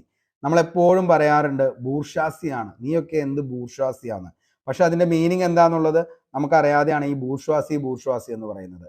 നമ്മളൊരു കൺസെപ്റ്റിൽ ബൂർഷ്വാസി എന്ന് പറയുമ്പോൾ ഭയങ്കരമായിട്ട് ആഡംബരങ്ങളിൽ മുഴുകി നടക്കുന്ന ആളുകളെയാണ് നമ്മൾ ബൂർഷ്വാസി എന്നുകൊണ്ട് ഉദ്ദേശിക്കുന്നത്. പക്ഷെ അതിന്റെ ശരിക്കുമുള്ള മീനിങ് എന്താണെന്ന് ചോദിച്ചു കഴിഞ്ഞാൽ നഗരവാസി എന്നതാണ് ബൂർഷ്വാസി എന്ന പദത്തിന്റെ അർത്ഥം എന്ന് പറയുന്നത്. അപ്പോൾ ബൂർഷ്വാസി എന്ന പദത്തിന്റെ അർത്ഥം എന്താണെന്ന് ചോദിച്ചു കഴിഞ്ഞാൽ നഗരവാസി. ഫ്രഞ്ച് ഭാഷയിലെ ബൂർഷ്വ എന്ന പദത്തിൽ നിന്നാണ് ബൂർഷ്വാസി എന്ന പദം രൂപം കൊണ്ടത്. വാക്കിന്റെ അർത്ഥം നഗരവാസി. ഭൂ ഉടമകളും അടിയാന്മാരും എന്ന രീതിയിൽ സമൂഹം രണ്ടായി തിരിഞ്ഞിരുന്ന കാലഘട്ടത്തിൽ ഇരുവർക്കുമിടയിൽ കച്ചവടക്കാരുടെ ഒരു പുതിയ വർഗം ഉയർന്നു വന്നു. ഈ മധ്യവർഗത്തെയാണ് ബൂർഷ്വാസികൾ എന്ന് വിളിച്ചത്. അതായത് നിലവിൽ ഈ പറയുന്ന കച്ചവടക്കാരുമുണ്ട്, അതേപോലെ തന്നെ എന്താണ് താഴേക്കിടയിലുള്ള കർഷകര്. ഇവരുടെ രണ്ടുപേരുടെയും ഇടയിൽ ഉയർന്നു വന്ന ഒരു മധ്യവിഭാഗമായിരുന്നു ഈ പറയുന്ന ബൂർഷ്വാസി എന്ന് പറയുന്ന വിഭാഗം, അതായത് നഗരവാസി. ഇവരുടെ മെയിൻ ആയിട്ടുള്ള പരിപാടി എന്താണെന്ന് ചോദിച്ചു കഴിഞ്ഞാൽ കച്ചവടം തന്നെയായിരുന്നു ബൂർഷ്വാസികളുടെ മെയിൻ ആയിട്ടുള്ള തൊഴിലെന്ന് പറയുന്നത്. ഓക്കെ, അപ്പൊ അത് വ്യക്തമാണല്ലോ. ഇനി നമുക്ക് രാജാക്കന്മാരും അവരുടെ സ്വേച്ഛാധിപത്യത്തിലേക്ക് നമുക്ക് നോക്കാം. എല്ലാ അധികാരങ്ങളും കൈയടക്കിയ ഫ്രാൻസിലെ ബൂർബൻ രാജാക്കന്മാർ ധൂർത്തരും സുഖലോലുപരുമായിരുന്നു. നമുക്കറിയാം 18-ാം നൂറ്റാണ്ടിന്റെ ഒരു അവസ്ഥ എന്ന് പറയുന്നത് ഫ്രാൻസിലെ രാജകൊട്ടാരങ്ങൾ മോടി പിടിപ്പിക്കുക, അതേപോലെ തന്നെ എന്താണ് ഒഴിവ് സമയങ്ങളിൽ മറ്റു രാജ്യങ്ങളുമായിട്ട് യുദ്ധത്തിൽ ഏർപ്പെടുക, ഇതൊക്കെയായിരുന്നു ഫ്രാൻസിലെ രാജാക്കന്മാരുടെ ഇഷ്ടവിനോദം എന്ന് പറയുന്നത്. ഇതിനുവേണ്ടി സാധാരണക്കാരുടെ ഇടയിൽ നിന്നുമാണ് ഇപ്പൊ യുദ്ധം നടക്കുമ്പോൾ യുദ്ധത്തിന് എന്ത് വേണം? യുദ്ധം നടക്കാനായിട്ട് നമുക്ക് എന്താണ് യുദ്ധക്കോപ്പുകളും ബാക്കി സാമഗ്രികളും അതേപോലെ തന്നെ സോൾജിയേഴ്സ് ഇതൊക്കെ വേണം. അതിനുവേണ്ടി എന്ത് വേണ്ടി വരും? നമുക്ക് അവിടെ പണം ആവശ്യമാണ്. ആ പണം ആരിൽ നിന്ന് പിരിച്ചിരുന്നു? താഴേക്കിടയിലുള്ള ആളുകളിൽ നിന്നുമാണ് പിരിച്ചിരുന്നത്. ഓരോ യുദ്ധങ്ങളും എന്താണ് പുതിയ പുതിയ യുദ്ധങ്ങൾ തുടങ്ങുമ്പോഴും അത് അവസാനിക്കുമ്പോഴും നഷ്ടം എപ്പോഴും ആർക്ക് തന്നെയായിരുന്നു? സാധാരണക്കാരായിട്ടുള്ള ജനങ്ങൾക്ക്. അതായത് തേർഡ് എസ്റ്റേറ്റിലെ കോമൺസ് എന്ന് പറയുന്ന വിഭാഗക്കാർ മാത്രമാണ് ഈ പറയുന്ന യുദ്ധം കൊണ്ടും അതേപോലെ തന്നെ എന്താണ് ഈ പറയുന്ന ദാരിദ്ര്യം കൊണ്ടൊക്കെ ഏറ്റവും കൂടുതൽ പൊറുതിമുട്ടിയ ജനങ്ങൾ എന്ന് പറയുന്നത്. ഓക്കെ, രാജാധികാരം ദൈവദത്തമാണെന്ന നിലയ്ക്കാണ് അവർ പെരുമാറിയത്. നമ്മൾ പറഞ്ഞു 18-ാം നൂറ്റാണ്ടിൽ ശരിക്കും പറഞ്ഞു കഴിഞ്ഞാൽ രാജാക്കന്മാരെന്ന് പറയുന്നത് ദൈവം നേരിട്ട് ഇറക്കിയതാണ്. അതുകൊണ്ട് തന്നെ ഈ പറയുന്ന രാജാവ് എന്താണോ പറയുന്നത് അത് അപ്പാടെ അനുസരിക്കുക എന്നത് മാത്രമായിരുന്നു സാധാരണക്കാരായിട്ടുള്ള ജനങ്ങളുടെ എന്താണ് ഒരു കൺസെപ്റ്റ്. അതുകൊണ്ട് തന്നെ അവർ എന്ത് ചെയ്യുന്നു? എന്തൊക്കെയാണോ രാജാവ് പറയുന്നത് അത് അപ്പാടെ അനുസരിച്ച് മുന്നോട്ടേക്ക് പോകുന്നു. ഓക്കെ, ലൂയി 14 ഭരണകാലഘട്ടത്തിൽ ഫ്രാൻസിലെ ജനാധിപത്യം അതിന്റെ പാരമ്യത്തിൽ തന്നെ എത്തി എന്ന് വേണമെങ്കിൽ നമ്മൾ പറയും. ഓക്കെ, അദ്ദേഹത്തിന്റെ ഭരണത്തിന്റെ അവസാനത്തോടെയാണ് ഫ്രാൻസ് വൻ സാമ്പത്തിക തകർച്ചയെ നേരിടാൻ തുടങ്ങിയത്. അപ്പോൾ ലൂയി 14 എന്താണ് ഒരു ഭരണമാണ് ശരിക്കും പറഞ്ഞാൽ ഫ്രാൻസിനെ വൻ സാമ്പത്തിക തകർച്ചയിലേക്ക് കൊണ്ടുപോയത്. ലൂയി 16 കാലഘട്ടത്തിൽ അദ്ദേഹത്തിന്റെ സമർത്ഥനായ മന്ത്രി ആരായിരുന്നു എന്ന് ചോദിച്ചു കഴിഞ്ഞാൽ ടൂർഗോ ആണ്. അനേകം ചെലവ് ചുരുക്കൽ പദ്ധതികൾ ടൂർഗോ എന്ന് പറയുന്ന മന്ത്രി നടപ്പാക്കി. കാരണം ലൂയി 16 എന്ന് പറയുന്ന ഒരു രാജാവ് ഓരോ ദിവസവും ധൂർത്തിലേക്ക് അങ്ങേയറ്റം ചെന്ന് കഴിഞ്ഞപ്പോൾ ഈ പറയുന്ന സാധാരണക്കാരായിട്ടുള്ള ജനങ്ങളെയും അതേപോലെ തന്നെ രാജ്യം രക്ഷിക്കാനും വേണ്ടിയിട്ടാണ് ശരിക്കും ആരിങ്ങോട്ടേക്ക് വരുന്നത്? ടൂർഗോ എന്ന് പറയുന്ന സമർത്ഥനായ മന്ത്രിയെ സ്ഥാപിക്കുന്നത്. പിന്നീട് അദ്ദേഹം പല പല സാമ്പത്തിക പരിഷ്കാരങ്ങളും അതേപോലെ തന്നെ കർഷകർക്ക് വേണ്ടി ഒത്തിരി സബ്സിഡികൾ ഇതൊക്കെ കൊടുക്കുന്നുണ്ട്. പക്ഷെ എന്ത് ചെയ്യാണ്? അദ്ദേഹത്തിന് ഒരു സ്ഥാനത്ത് നിൽക്കാനായിട്ട് പറ്റുന്നില്ല. ഓക്കെ, അങ്ങനെ കൃഷിയും വ്യാപാരത്തിനും പ്രത്യേകം പ്രോത്സാഹനം നൽകിയതും ടൂർഗോ ആയിരുന്നു. ടൂർഗോ അധികാരത്തിൽ നിന്ന് പുറത്തായ ശേഷം അധികാരം ഏറ്റെടുത്ത പ്രമുഖ ബാങ്കർ ആയിരുന്നു നേക്കർ എന്ന് പറയുന്നത്. അപ്പോൾ ഈ പറയുന്ന ലൂയി 16 കാലഘട്ടത്തിൽ അദ്ദേഹത്തിന്റെ പ്രസിദ്ധനായ മന്ത്രിയായിരുന്നു ടൂർഗോ എന്ന് പറയുന്നത്. അദ്ദേഹത്തിന്റെ പ്രസിദ്ധനായ ബാങ്കർ ആയിരുന്നു നേക്കർ എന്ന് പറയുന്നത്. ഈ പറയുന്ന നിലവിലെ ഈ മന്ത്രിയായിട്ടുള്ള ടൂർഗോ എന്ന് പറയുന്ന വ്യക്തി ജനങ്ങൾക്ക് വേണ്ടി വളരെ നല്ല കാര്യങ്ങൾ, അതായത് കൃഷിക്കും അതേപോലെ തന്നെ എന്താണ് ഈ പറയുന്ന സാമ്പത്തികമായിട്ടും പുതിയ പുതിയ പരിഷ്കാരങ്ങൾ കൊണ്ടുവരികയും സബ്സിഡികൾ നടപ്പാക്കുകയും ഇതെല്ലാം ചെയ്തത് ടൂർഗോ എന്ന് പറയുന്ന മന്ത്രിയാണ്. അതുകൊണ്ട് തന്നെ ജനങ്ങൾക്ക് വളരെയധികം എന്താണ് ഇഷ്ടപ്പെട്ട ഒരു മന്ത്രിയായിട്ട് ആര് മാറുകയാണ്? ടൂർഗോ മാറുകയാണ്. അത് ഒരിക്കലും രാജാവിനെ എന്ത് ചെയ്യുന്നില്ല? രാജാവിന് അത് അങ്ങോട്ട് വലിയ രീതിയിൽ അങ്ങോട്ട് ഇഷ്ടപ്പെടുന്നില്ല. അതുകൊണ്ട് തന്നെയാണ് ടൂർഗോനെ രാജാവ് എന്ത് ചെയ്യുന്നത്? കുറച്ച് നാളുകൾക്ക് ശേഷം അദ്ദേഹം വീണ്ടും പുറത്തായി. അതിനുശേഷം വീണ്ടും വന്ന ആളാണ് നേക്കർ. നേക്കറും എന്ത് ചെയ്യാണ്, ഈ പറയുന്ന ടൂർഗോ നടപ്പിലാക്കിയ ഭരണപരിഷ്കാരങ്ങൾ തന്നെയാണ് ഫ്രാൻസിലെ മധ്യവർഗത്തിന്റെ താല്പര്യങ്ങൾക്ക് വേണ്ടി അദ്ദേഹവും ചെയ്തത്. അതുകൊണ്ട് തന്നെ ഒത്തിരി കാലത്തേക്കൊന്നും ആർക്കും നിൽക്കാൻ പറ്റുന്നില്ല. നെക്കർ എന്ന് പറയുന്ന വ്യക്തിക്കും, അതായത് ബാങ്കറിനും എന്ത് ചെയ്യാൻ പറ്റുന്നില്ല. കാരണം ജനങ്ങളുടെ പിന്തുണ കൂടുതൽ ലഭിക്കുന്നത് രാജാവിനേക്കാൾ കൂടുതൽ ഈ പറയുന്ന ബാങ്കറിനും അതേപോലെ തന്നെ മന്ത്രിക്കൊക്കെ ആയിരുന്നു. അപ്പൊ അതൊരിക്കലും രാജാവിന് എന്ത് ചെയ്യത്തില്ല, സഹിക്കത്തില്ല. അതുകൊണ്ട് തന്നെയാണ് ബാങ്കറായിട്ടുള്ള നേക്കറിനെയും അതേപോലെ തന്നെ ടൂർഗോ എന്ന് പറയുന്ന പ്രസിദ്ധനായ മന്ത്രിയൊക്കെ തലസ്ഥാനത്ത് നിന്നും പുറത്താക്കുന്നത്. ഓക്കെ, ഇത് ഫ്യൂഡൽ പ്രഭുക്കന്മാരുടെ എതിർപ്പിനിടയാക്കി നേക്കർ പുറത്താക്കപ്പെട്ടതോടെ സാമ്പത്തിക പ്രതിസന്ധി വീണ്ടും രൂക്ഷമാവുകയാണ്. ഇത് മറികടിക്കാനായിട്ട് പുതിയ നികുതി നിർദ്ദേശങ്ങൾ അവതരിപ്പിക്കാനായിട്ടാണ് ലൂയി 16 പുതിയ തന്ത്രം, അതാണ് സ്റ്റേറ്റ് ജനറൽ എന്ന് പറയുന്നത്. അപ്പോൾ ലൂയി 16 എന്ത് ചെയ്യാണ്, സ്റ്റേറ്റ് ജനറൽ വിളിച്ചു കൂട്ടുകയാണ്. എന്തിനു വേണ്ടിയിട്ട്? ഈ പറയുന്ന മന്ത്രിയായിട്ടുള്ള നമ്മുടെ ടൂർഗോയിനെയും ബാങ്കറായിട്ടുള്ള നേക്കറിനെയും പുറത്താക്കിയതോടുകൂടി തന്നെ എന്ത് ചെയ്യാണ്, സാമ്പത്തികമായിട്ട് ഫ്രാൻസ് വളരെയധികം എന്ത് ചെയ്യാണ്, പ്രതിസന്ധി ഘട്ടത്തിലേക്ക് പോവുകയാണ്. അപ്പോൾ പ്രതിസന്ധി രൂക്ഷമായ സ്ഥിതിക്കാണ് അദ്ദേഹം പുതിയൊരു പരിപാടി കൊണ്ടുവരുന്നത്, അതാണ് സ്റ്റേറ്റ് ജനറൽ എന്ന് പറയുന്നത്. അങ്ങനെ ഫ്രഞ്ച് പാർലമെന്റ് അറിയപ്പെട്ടിരുന്നതാണ് ഈ പറയുന്ന സ്റ്റേറ്റ് ജനറൽ എന്ന് പറയുന്നത്, നമ്മുടെ ഇപ്പോഴത്തെ പാർലമെന്റ് പോലെ. അങ്ങനെ എന്ത് ചെയ്യാണ്, സ്റ്റേറ്റ് ജനറൽ എന്ത് ചെയ്യാണ്, വിളിച്ചു കൂട്ടുകയാണ്. വിളിച്ചു കൂട്ടിയതിന് ശേഷം എന്ത് ചെയ്യാണ്, പുതിയ ഒരു നികുതി കൊണ്ടുവരാനായിട്ട് അദ്ദേഹം എന്ത് ചെയ്യാണ്, സെറ്റ് ചെയ്യാണ്. അങ്ങനെ ലൂയി 16 എന്ത് ചെയ്യാണ്, ജനപ്രതിനിധി സഭയായ സ്റ്റേറ്റ് ജനറൽ വിളിച്ചു കൂട്ടിയ വർഷമാണ് 1789. അങ്ങനെ 1789 ഫ്രാൻസിലെ എന്താണ് രാജാവായിട്ടുള്ള ലൂയി 16 ജനങ്ങൾക്ക് വേണ്ടിയിട്ട് ഒരു പുതിയ നിയമങ്ങളും അതേപോലെ തന്നെ ഭരണപരിഷ്കാരങ്ങളും അതേപോലെ പുതിയ നികുതി സമ്പ്രദായങ്ങളും ഒക്കെ കൊണ്ടുവരാം എന്നുള്ള വെറും എന്താണ് ഒരു പുകമറയിൽ എന്ത് ചെയ്യാണ്, അവർക്ക് വേണ്ടി സ്റ്റേറ്റ് ജനറൽ വിളിച്ചു കൂട്ടുകയാണ്. പക്ഷെ ഈ സ്റ്റേറ്റ് ജനറൽ വിളിച്ചു കൂട്ടുന്നതും രാജാവിന്റെ ശരിക്കും പറഞ്ഞാൽ ഒരു തന്ത്രം തന്നെയായിരുന്നു. കാരണം ജനങ്ങളുടെ കണ്ണിൽ പൊടിയിടുക, അവർക്ക് വേണ്ടി എന്തെങ്കിലുമൊക്കെ ചെയ്തു എന്ന് വരുത്തുക, ഇത്ര മാത്രമാണ് ആ സ്റ്റേറ്റ് ജനറൽ കൊണ്ട് ഉദ്ദേശിച്ചത്. അപ്പോഴും നമുക്ക് ചരിത്രത്തിലേക്ക് നോക്കിക്കഴിയുമ്പോൾ മനസ്സിലാവും എന്തിനു വേണ്ടിയിട്ടായിരുന്നു ഈ സ്റ്റേറ്റ് ജനറൽ വിളിച്ചു കൂട്ടിയതെന്ന്. അതിൻ്റെ അകത്ത് സ്റ്റേറ്റ് ജനറൽ എന്ന് പറയുന്നത് അന്നത്തെ സൊസൈറ്റിയുടെ പോലെ തന്നെയാണ്. 3 എസ്റ്റേറ്റുകളായിട്ടാണ് അന്ന് സ്റ്റേറ്റ് ജനറൽ വിളിച്ചു ചേർത്തത്. അതിൻ്റെ നമ്മൾ നോക്കിക്കഴിഞ്ഞാൽ മനസ്സിലാവും. ഒന്നാമത്തെ എസ്റ്റേറ്റ് 285 പേരാണ് ഒന്നാമത്തെ എസ്റ്റേറ്റ്. രണ്ടാമത്തെ എസ്റ്റേറ്റ് എന്ന് പറയുമ്പോൾ 308 പേരാണ് രണ്ടാമത്തെ എസ്റ്റേറ്റിൽ ഉൾപ്പെടുന്നത്.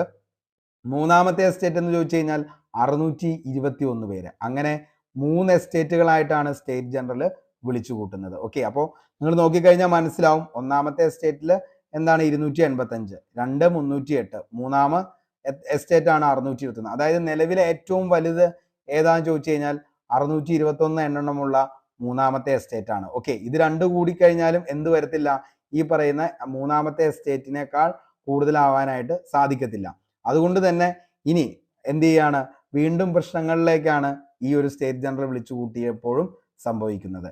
ഓരോ എസ്റ്റേറ്റിനും ഓരോ വോട്ട് മതിയെന്നും ഓരോ അംഗത്തിനും ഓരോ വോട്ട് വേണ്ട എന്നും വാദിച്ച എസ്റ്റേറ്റുകളാണ് ആദ്യത്തെ 2 എസ്റ്റേറ്റുകൾ എന്ന് പറയുന്നത്. ഓക്കെ, അതായത് നിലവിൽ ഈ എസ്റ്റേറ്റുകൾ വിളിച്ചു കൂട്ടുന്നത് ഇപ്പൊ നമ്മൾ ഉദ്ദേശിക്കുന്ന പോലെ പാർലമെന്റിൽ എന്താണ് നിലവിൽ ഒരു എന്താണ് ഈ പറയുന്ന ലോകസഭ, രാജ്യസഭ അങ്ങനെ എല്ലാവരും കൂടി ഒരു ഹാളിൽ അങ്ങനെയല്ല ഈ എസ്റ്റേറ്റ് വിളിച്ചു ചേർക്കുന്നത്. ഓരോരുത്തർക്കും ഓരോ റൂമാണ്. അതായത് ഫസ്റ്റ് എസ്റ്റേറ്റിൽപ്പെട്ട ഈ പറയുന്ന പുരോഹിതന്മാർക്ക് ഒരു പ്രത്യേക റൂം, അത് കഴിഞ്ഞ് കഴിഞ്ഞാൽ അപ്പുറത്തെ എന്താണ് ഈ പറയുന്ന രണ്ടാമത്തെ എസ്റ്റേറ്റിൽപ്പെട്ട പ്രഭുക്കന്മാർക്ക് മറ്റൊരു റൂം. ഇനി ഏറ്റവും താഴേക്കിടയിലുള്ള കോമൺസ് ആയിട്ടുള്ള മൂന്നാമത്തെ എസ്റ്റേറ്റിൽപ്പെട്ട 621 പേര് അവർ മറ്റൊരു സ്ഥലത്താണ് കൂടുന്നത്. ഈ 3 എസ്റ്റേറ്റിലും 3 സമയത്താണ് നിലവിൽ എന്ത് ചെയ്യുന്നത്, നിലവിലൊരു ഒരു എന്തെങ്കിലും ഒരു നിയമം പാസ്സാക്കാനുള്ള കമ്മിറ്റി ചേരുന്നത്. ആ കമ്മിറ്റിയിൽ എടുക്കുന്ന തീരുമാനം എന്താണ് എന്നുള്ളത് ഫൈനലൈസ് ചെയ്യുന്നത് എപ്പോഴും രാജാവാണ്.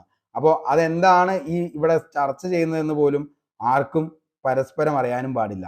അപ്പോൾ അങ്ങനെയാണ് എന്ത് ചെയ്യുന്നത്, ഇങ്ങനെ ഒരു പരിപാടി നടക്കുന്നത്. അപ്പോൾ നിലവിൽ നിങ്ങൾക്ക് മനസ്സിലായിട്ടുണ്ടാവും, എന്താണോ രാജാവ് എടുക്കുന്ന തീരുമാനം അതിനെ എപ്പോഴും സപ്പോർട്ട് ചെയ്യുന്ന 2 എസ്റ്റേറ്റുകളായിരുന്നു ഒന്നാമത്തെ എസ്റ്റേറ്റിൽപ്പെട്ട ക്ലർജികളും രണ്ടാമത്തെ എസ്റ്റേറ്റിൽപ്പെട്ട നൊബിലിറ്റികളും. അപ്പോൾ ഇപ്പോൾ ഒരു നിയമം പാസ്സാക്കുമ്പോൾ രാജാവ് എന്താണോ പറയുന്നത് അതനുസരിക്കും. അപ്പോൾ നിലവില് ഔട്ട് ഓഫ് വരുന്നത് 3-ലാണ്. അപ്പോൾ 3-ല് നിലവിൽ അതായത് ഓരോ എസ്റ്റേറ്റിനെയും ഓരോ വോട്ടായിട്ടാണ് തിരിക്കുന്നത്. കാരണം നിങ്ങൾക്ക് മനസ്സിലായിട്ടുണ്ടാവും, ഈ ഏറ്റവും കൂടുതൽ ആളുകളുള്ളത് മൂന്നാമത്തെ എസ്റ്റേറ്റാണ്. അതുകൊണ്ട് തന്നെ അവരെന്ത് ചെയ്തു, ഓരോ എസ്റ്റേറ്റിനും ഓരോ വോട്ട്. അപ്പോൾ 3 ഔട്ട് ഓഫ് എന്താണ് നിലവിൽ വോട്ട് വരുന്നത്. അങ്ങനെ വരുമ്പോൾ സ്വാഭാവികമായിട്ടും ഒന്നാമത്തെ എസ്റ്റേറ്റ് രാജാവിനെ സപ്പോർട്ട് ചെയ്യും, രണ്ടാമത്തെ എസ്റ്റേറ്റ് രാജാവിനെ സപ്പോർട്ട് ചെയ്യും. അപ്പോൾ എപ്പോഴും രാജാവ് എന്താണോ പറയുന്നത് ആ നിയമം അപ്പാടെ എന്ത് ചെയ്യും, പ്രാബല്യത്തിൽ വരികയും ചെയ്യും. അപ്പോൾ അതിനെതിരെയാണ് നിലവിൽ എന്ത് ചെയ്യുന്നത്, അടുത്തൊരു സംഘർഷം ഉണ്ടാകുന്നത്. 3 എസ്റ്റേറ്റുകളിലെയും ഓരോ അംഗത്തിനും ഓരോ വോട്ട് തന്നെ വേണമെന്ന് വാദിച്ച വിഭാഗക്കാർ ഏതാണ്, മൂന്നാമത്തെ എസ്റ്റേറ്റ് ആയിരിക്കും.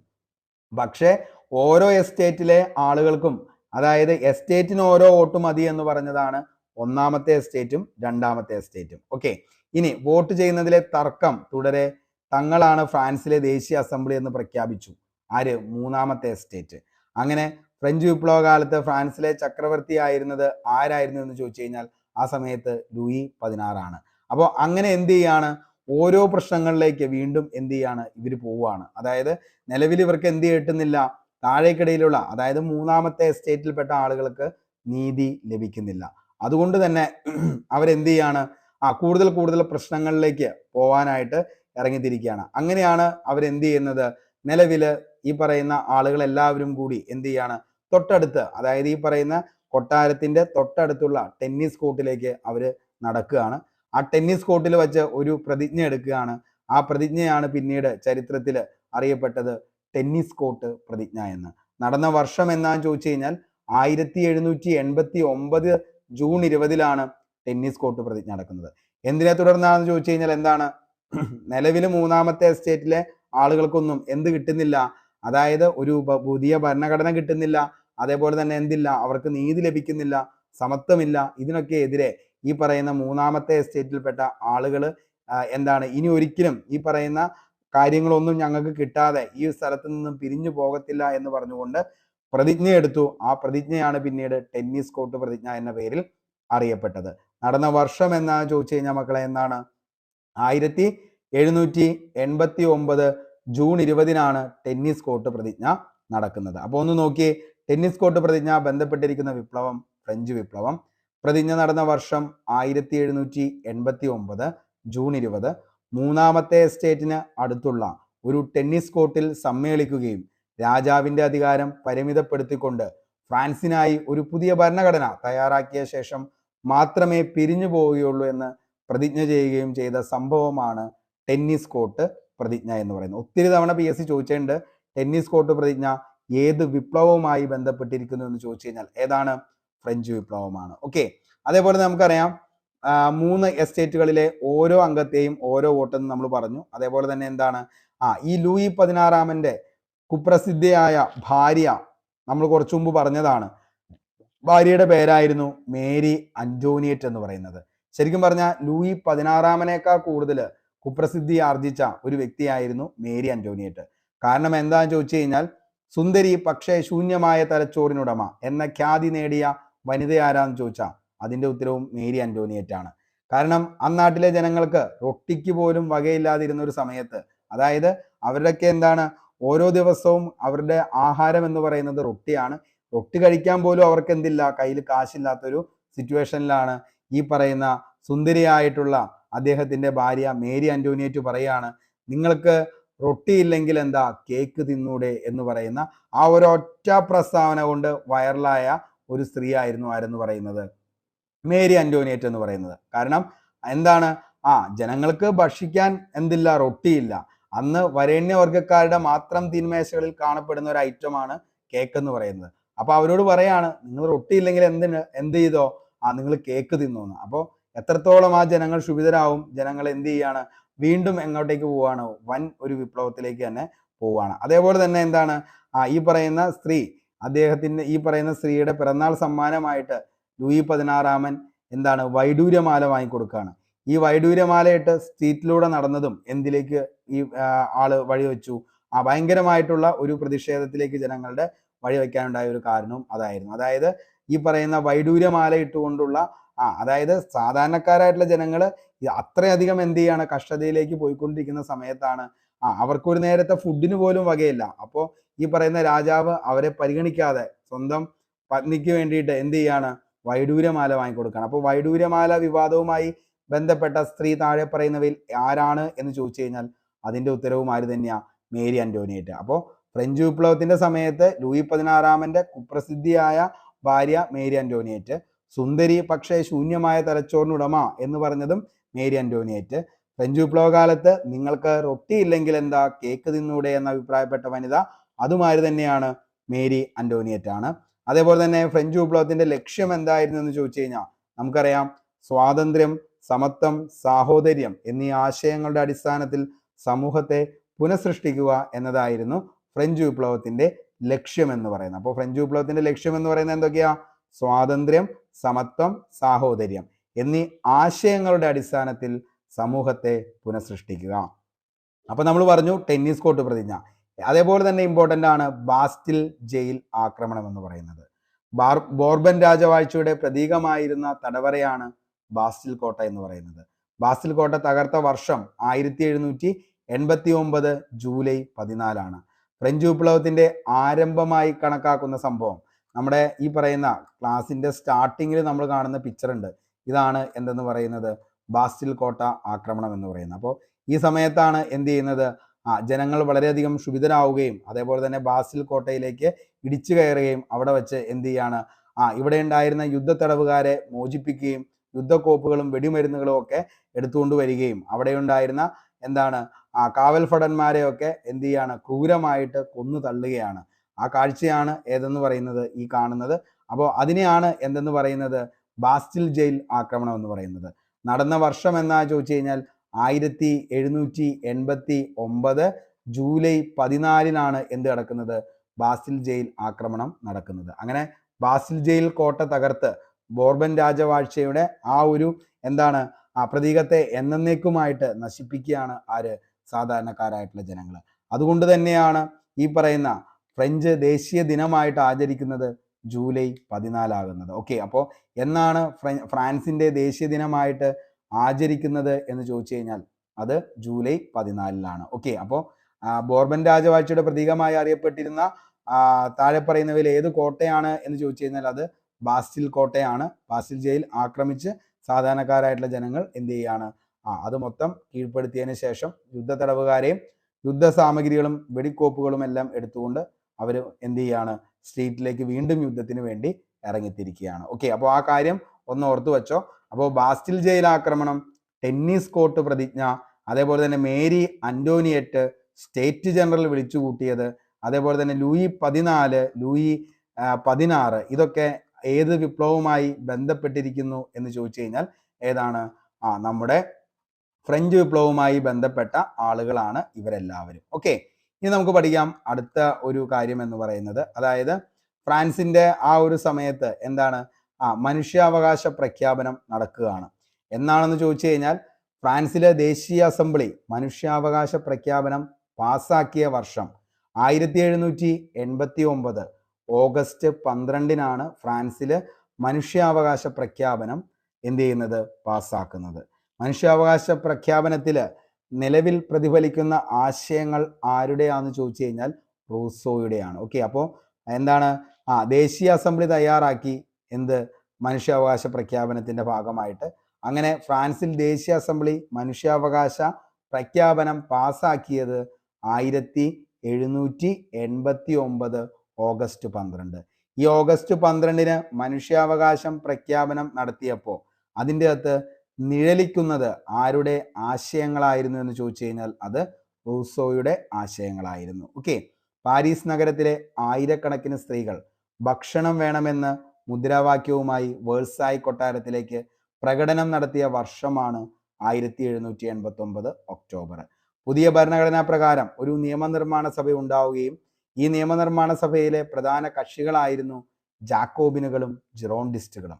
ഇമ്പോർട്ടൻ്റ് ആണ്, ജാക്കോബിനുകളും ജിറോണ്ടിസ്റ്റുകളും താഴെ പറയുന്നവയിൽ ഏത് വിപ്ലവവുമായി ബന്ധപ്പെട്ടിരിക്കുന്നു എന്ന് ചോദിച്ചാൽ മക്കളെ അത് ഫ്രഞ്ച് വിപ്ലവവുമായി ബന്ധപ്പെട്ടാണ് ജാക്കോബിനുകളും ജിറോണ്ടിസ്റ്റുകളും.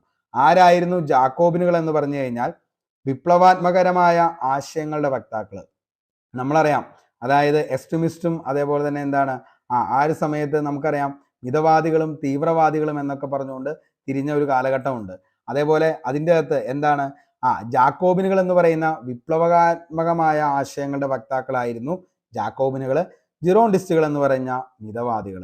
അതായത് എന്താണ്, നിലവിലെ യുദ്ധവും കാര്യങ്ങളും ഒന്നും വേണ്ട, നമുക്ക് എന്താണ് ഇങ്ങനെ ഒരു അങ്ങ് പോയാൽ മതി എന്ന് പറയുന്ന ഒരു ആളുകൾ. വിപ്ലവങ്ങളും ബാക്കി സംഭവങ്ങളൊന്നും ഇവരുടെ എന്താണ് നിഘണ്ടുവിലില്ല ജിറോണ്ടിസ്റ്റുകൾ.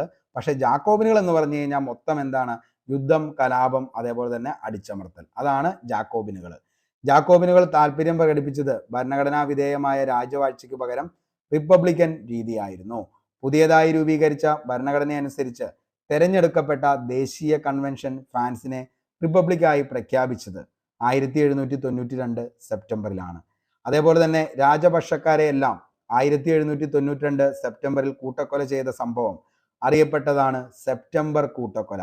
മക്കളെ, സെപ്റ്റംബർ കൂട്ടക്കൊല താഴെ പറയുന്നവയിൽ ഏത് വിപ്ലവവുമായി ബന്ധപ്പെട്ടിരിക്കുന്നു? സെപ്റ്റംബർ കൂട്ടക്കൊല എന്ന് ചോദിച്ചു കഴിഞ്ഞാൽ ഫ്രഞ്ച് വിപ്ലവവുമായി ബന്ധപ്പെട്ടാണ് സെപ്റ്റംബർ കൂട്ടക്കൊല. എന്തായിരുന്നു എന്ന് ചോദിച്ചു കഴിഞ്ഞാൽ ഈ പറയുന്ന ജാക്കോബിനുകൾ എന്ന് പറയുന്ന വിഭാഗത്തിൽപ്പെട്ട ആളുകൾ എന്ത് ചെയ്യാണ്, ഈ രാജാവിന്റെ പക്ഷത്ത് നിൽക്കുന്ന അല്ലെങ്കിൽ രാജാവിനോട് കൂടുതൽ ആഭിമുഖ്യം പ്രകടിപ്പിക്കുന്ന ആളുകളൊക്കെ എന്ത് ചെയ്യാണ്, കൊന്നു തള്ളിയ ആ ഒരു സമയം, അതിനെയാണ് 1792 സെപ്റ്റംബർ കൂട്ടക്കൊല എന്ന പേരിൽ അറിയപ്പെട്ടത്. രാജവാഴ്ച അവസാനിപ്പിച്ച് റിപ്പബ്ലിക് ഭരണത്തിന് വേണ്ടി നിലകൊണ്ട പ്രസ്ഥാനമാണ് ജാക്കോബിൻ ക്ലബ് എന്ന് പറയുന്നത്. ജാക്കോബിൻ ക്ലബിന്റെ നേതാവായിരുന്നു റോബിസ്പിയർ എന്ന് പറയുന്ന വ്യക്തി. ഓക്കെ, അപ്പോൾ ജാക്കോബിൻ ക്ലബ്ബ് എന്ന് പറയുന്നതിന്റെ നേതാവ് ആരായിരുന്നു എന്ന് ചോദിച്ചു കഴിഞ്ഞാൽ അത് ആരാണ്? നമ്മുടെ റോബിസ്പിയർ ആണ് ജാക്കോബിനുകളുടെ നേതാവ് എന്ന് പറയുന്നത്. 1793 ജൂലൈയിൽ ഫ്രാൻസിന്റെ ആഭ്യന്തര കാര്യങ്ങൾ നിയന്ത്രിക്കുന്നതിനായി റോബിസ്പിയറുടെ നേതൃത്വത്തിൽ രൂപീകരിച്ച കമ്മിറ്റിയാണ് പൊതുസുരക്ഷാ കമ്മിറ്റി. വെരി വെരി ഇമ്പോർട്ടൻ്റ് ആണ്. ജാക്കോബിനുകളുടെ നേതാവായിരുന്ന വ്യക്തിയാണ് ആരെന്ന് പറയുന്നത്? റോബിസ്പിയർ എന്ന് പറയുന്ന വ്യക്തി. റോബിസ്പിയറിന്റെ നേതൃത്വത്തിലാണ് എന്ത് കമ്മിറ്റി രൂപീകരിക്കുന്നത്? പൊതുസുരക്ഷാ കമ്മിറ്റി രൂപീകരിക്കുന്നത്. എന്തിനു വേണ്ടിയിട്ട്? ഫ്രാൻസിന്റെ ആഭ്യന്തര കാര്യങ്ങൾ നിയന്ത്രിക്കാൻ വേണ്ടി രൂപീകരിച്ചതായിരുന്നു പൊതുസുരക്ഷാ കമ്മിറ്റി. പൊതുസുരക്ഷാ കമ്മിറ്റിയിലെ മറ്റംഗങ്ങളായിരുന്നു മിറാബോയും ഡാന്റനും. അതായത് ഈ കള്ളന്റെ കയ്യിൽ താക്കോലേൽപ്പിക്കുക എന്ന് പറയുന്നത് പോലെ ആയിപ്പോയി എന്ത്, ഈ പറയുന്ന പൊതുസുരക്ഷാ കമ്മിറ്റിയുടെ ലീഡറായിട്ട് ആരെ നിയമിച്ചത്? റോബിസ്പിയറെ നിയമിച്ചത്. കാരണം ജാക്കോബിനുകളുടെ നേതാവായ റോബിസ്പിയർ എന്താണ്, തികച്ചും ഒരു എന്താണ് ഈ പറയുന്ന വിപ്ലവാത്മക ചിന്തയും കലാപം അതേപോലെ തന്നെ അടിച്ചമർത്തൽ ആ ഒരു ലെവലിലുള്ള ആറ്റിറ്റ്യൂഡുള്ള ഒരു വ്യക്തിയാണ്. അദ്ദേഹത്തെ ഈ പറയുന്ന ആഭ്യന്തര കാര്യങ്ങൾ കൂടി ഏൽപ്പിച്ചു കഴിഞ്ഞാൽ അദ്ദേഹം തകർത്ത് തരിപ്പണമാക്കി എന്ത് ചെയ്യും? കൈത്തരും. പിന്നീടുള്ള പരിപാടി എന്ന് പറയുന്നത് അങ്ങനെയായിരുന്നു. അദ്ദേഹത്തിന്റെ അനുയായിയായിട്ട് രണ്ടുപേരെ കൂടി അദ്ദേഹത്തിന്റെ എന്ത് ചെയ്യാണ്? കീഴിൽ വരികയാണ്. അതിൽ ഒന്നാമത്തെ ആളാണ് മിറാബോ. ആരാണ്? മിറാബോ. രണ്ടാമത്തെ ആളാണ് ഡാന്റൻ. അപ്പോൾ മിറാബോയും ഡാന്റനും ആരുടെ അനുയായികളായിരുന്നു? പൊതുസുരക്ഷാ കമ്മിറ്റിയുടെ ലീഡറായ റോബിസ്പിയറിന്റെ അനുയായികളായിരുന്നു മിറാബോയും ഡാന്റനും. റോബിസ്പിയറുടെ കാലഘട്ടമാണ് ഫ്രഞ്ച് ചരിത്രത്തിലെ ഭീകരവാഴ്ച കാലം എന്നറിയപ്പെട്ടത്. കണ്ടോ, അതായത് നിലവിൽ എന്ത് ചെയ്തു? ഒരാവശ്യം ഉണ്ടായിരുന്നില്ല ഈ പറയുന്ന റോബിസ്പിയറിനെ എന്ത് ചെയ്യേണ്ടത്? ആഭ്യന്തര കാര്യങ്ങളിൽ നിയന്ത്രിക്കാനായിട്ടുള്ള നേതൃത്വം കൊടുക്കേണ്ടത്. അതായത് പൊതുസുരക്ഷാ കമ്മിറ്റിയുടെ എന്താണ് ആ ഒരു ലീഡർഷിപ്പ് ആർക്ക് കൊടുക്കണ്ടായിരുന്നു? റോബിസ്പിയറിന് കൊടുക്കണ്ടായിരുന്നു. പക്ഷെ കൊടുത്തു. പിന്നെ എന്ത് ചെയ്യാണ്? ഫ്രഞ്ച് ചരിത്രത്തിലെ തന്നെ ഭീകരവാഴ്ച കാലഘട്ടം എന്ന് അറിയപ്പെട്ടത് അദ്ദേഹത്തിന്റെ ഈ കാലഘട്ടത്തെയാണ്. ശത്രുക്കളെ ഗില്ലറ്റിൻ ഉപയോഗിച്ച് നിഷ്കരുണം വധിച്ചിരുന്ന ഫ്രാൻസിൽ നീണ്ടു നിന്നിരുന്ന ഭരണം അറിയപ്പെട്ടതായിരുന്നു ഭീകരവാഴ്ച. അതായത് പിന്നീട് അങ്ങോട്ടേക്ക് രാജാവിനോട് അനുഭാവം പുലർത്തുന്നവരും രാജാവിന്റെ പക്ഷത്തുള്ള ആളുകളെയും എന്ത് ചെയ്യാണ്? കൊന്നു തള്ളുകയാണ്. അതിനു വേണ്ടിയിട്ട് അദ്ദേഹം എന്ത് ചെയ്യാണ്? നിലവിലൊരു ടിപ്പർ വാസുവായി മാറുകയാണ്. ആര്? ഈ പറയുന്ന നമ്മുടെ റോബിസ്പിയർ. അതേപോലെ എന്ത് ചെയ്യാണ്? ഈ പറയുന്ന അദ്ദേഹത്തിന്റെ അനുയായികളായിട്ടുള്ള മിറാബോയും ഡാന്റനും രണ്ട് സൈക്കോകളായി മാറുകയാണ്. പിന്നീട് അവരെന്ത് ചെയ്യാണ്? ഓരോ ദിവസവും ഓരോരുത്തരെയും എന്ത് ചെയ്യാണ്? കൊന്നു തള്ളുക. അതായത് രക്തച്ചൊരിച്ചിലില്ലാത്ത ഒരു ദിവസം പോലും പിന്നീട് ആരുടെ ദിനങ്ങളിൽ ഉണ്ടായിട്ടില്ല. ഈ പറയുന്ന മിറാബോയും ഡാന്റന്റെയും റോബിസ്പിയറിന്റെയും ദിനങ്ങൾ ഉണ്ടായിട്ടില്ല. എല്ലാ ദിവസവും എന്താണ്? രക്തച്ചൊരിച്ചിലുകളാണ്. അപ്പൊ എന്നും ആളുകളെ എന്ത് ചെയ്യാണ്? കൊന്നു തള്ളുകയാണ്. അപ്പൊ രാജാവിനോട് എന്തെങ്കിലും തരത്തില് എന്താണ് സപ്പോർട്ടുള്ള ആളുകളാണെങ്കിൽ അവരൊക്കെ എന്ത് ചെയ്യും? എന്താണോ റീസൺ എന്ന് പോലും ചോദിക്കാതെ കൊന്നു തള്ളുന്ന ആ ഒരു പ്രകൃതം അതായിരുന്നു പിന്നീട് ആരുടെ? മിറാബോയും ഡാന്റനും. അതായത് സൈക്കോ ലെവലിലേക്ക് ആര് മാറുകയാണ്? മിറാബോയും ഡാന്റനും. അങ്ങനെ എന്ത് ചെയ്യാണ്? അന്ന് അവര് ഈ പറയുന്ന ആളുകളെ കൊല്ലാനായിട്ട് ഉപയോഗിച്ചിരുന്ന ഒരു ആയുധമുണ്ട്. അതായിരുന്നു ഗില്ലറ്റിൻ എന്ന് പറയുന്നത്. അതായത് കഴുത്ത് നമ്മൾ നേരെ അങ്ങോട്ടേക്ക് വയ്ക്കും. അതിനുശേഷം എന്താണ് ഈ സംഭവം വന്ന് അടിച്ച് തെറിപ്പിച്ച് എന്ത് ചെയ്യും, നമ്മുടെ കഴുത്ത് തെറിച്ച് അപ്പുറത്തേക്ക് പോകും. അപ്പൊ അങ്ങനെ ഓരോ ദിവസവും കൊന്നു തള്ളുകയായിരുന്നു മിറാബോയും ഡാന്റനും ഓരോരുത്തരെ. അങ്ങനെ എന്ത് ചെയ്യാണ്, ഗില്ലറ്റിൻ ഉപയോഗിച്ച് വധിക്കപ്പെട്ട ഫ്രഞ്ച് ചക്രവർത്തിയായി ആര്, ലൂയി 16. അതേപോലെ തന്നെ അദ്ദേഹത്തിന്റെ സുന്ദരിയായിട്ടുള്ള പത്നി നമ്മുടെ മേരി അന്റോണിയറ്റ്, കേക്ക് തിന്നൂടെ എന്ന് പറഞ്ഞ വ്യക്തി ഒക്കെ എന്ത് ചെയ്യാണ്, ഗില്ലറ്റിൻ വച്ച് മിറാബോയും ഡാന്റനും കൊന്നുതള്ളുകയാണ്. അതിനുശേഷം ഗില്ലറ്റിന് എന്താണ് ഇരയായി മാറുകയാണ് ആര്, പൊതുസുരക്ഷാ കമ്മിറ്റിയുടെ നേതാവായിട്ടുള്ള റോബിസ്പിയറിനെയും ആരെയാണ്, മിറാബോയും ഡാന്റനും കൊന്നുതള്ളുകയാണ്. കാരണം എന്താന്ന് വെച്ച് കഴിഞ്ഞാൽ നിലവിൽ ഇങ്ങനെ കണ്ടിന്യൂസ് ആയിട്ട് ഇവരെന്ത് ചെയ്യാണ്, കൊന്ന് ഇവർ സൈക്കോ ആയി മാറി. അപ്പൊ എന്ത് ചെയ്യാണ്, രാജാവിനെയും കൊന്നു, രാജ്ഞീനെയും കൊന്നു. ഇതിനു വേണ്ടിയിട്ട് അവരെ എന്താണ് അയച്ച വ്യക്തിയായിട്ടുള്ള റോബിസ്പിയർ, ഇതിന്റെ ലീഡർ ആയിട്ടുള്ള അവരുടെ തന്നെ എന്താണ് ഈ പറയുന്ന ലീഡറിനെയും അവരെന്ത് ചെയ്യാണ് കൊല്ലാനായിട്ട് തുടങ്ങി. അങ്ങനെ അവരെയും, അതായത് റോബിസ്പിയറിനെയും കൊന്ന് തള്ളുകയാണ് ഈ പറയുന്ന ഗില്ലറ്റിൻ ഉപയോഗിച്ച്. പിന്നീട് ഫ്രഞ്ച് വിപ്ലവത്തിൽ വധിക്കപ്പെട്ട രസതന്ത്ര ശാസ്ത്രജ്ഞനാണ് നമ്മുടെ ആന്റോണിയോ ലവോസിയർ എന്ന് പറയുന്നത്. അപ്പോൾ നിലവിൽ എന്ത് ചെയ്തു, ഈ പറയുന്ന നമ്മുടെ പൊതുനിരത്തിലൂടെയൊക്കെ ഇറങ്ങി കൊന്നു, രാജാവിന്റെ കൊട്ടാരത്തിൽ കയറി കൊന്നു. എന്നിട്ടും അവർക്ക് എന്ത് ചെയ്യണില്ല, സ്വന്തം എന്താണ് ലീഡറേയും കൊന്നു. എന്നിട്ടും അവർക്ക് അങ്ങ് മതിയാവണില്ല. അതിനുശേഷം എന്ത് ചെയ്യാണ്, ലാബുകളിലൊക്കെ ചെന്ന് എന്താണ് ശാസ്ത്രജ്ഞന്മാരെയും പൊക്കിയെടുത്ത് അവരെയും അങ്ങ് കൊന്നുകളയാണ്. അങ്ങനെ കൊന്ന വ്യക്തിയാണ് ആരെന്ന് പറയുന്നത്, ലവോസിയർ എന്ന് പറയുന്നത്. പിന്നീട് ഇതിൻ്റെ അകത്ത് മിറാബോ ആണോ ചത്തത്, ഡാന്റൻ ആണോ ചത്തത് എന്നുള്ളത് നിലവിൽ അറിയത്തില്ല. കാരണം ഇവരെന്ത് ചെയ്യും, നിലവിൽ തമ്മിലടിച്ച് അവരും ചത്തിട്ടുണ്ടാവും അവസാനം. ഓക്കെ, അങ്ങനെ ഫ്രഞ്ച് വിപ്ലവം ലോകത്തിന് സംഭാവന ചെയ്ത ആശയമായിരുന്നു സ്വാതന്ത്ര്യം, സമത്വം, സാഹോദര്യം.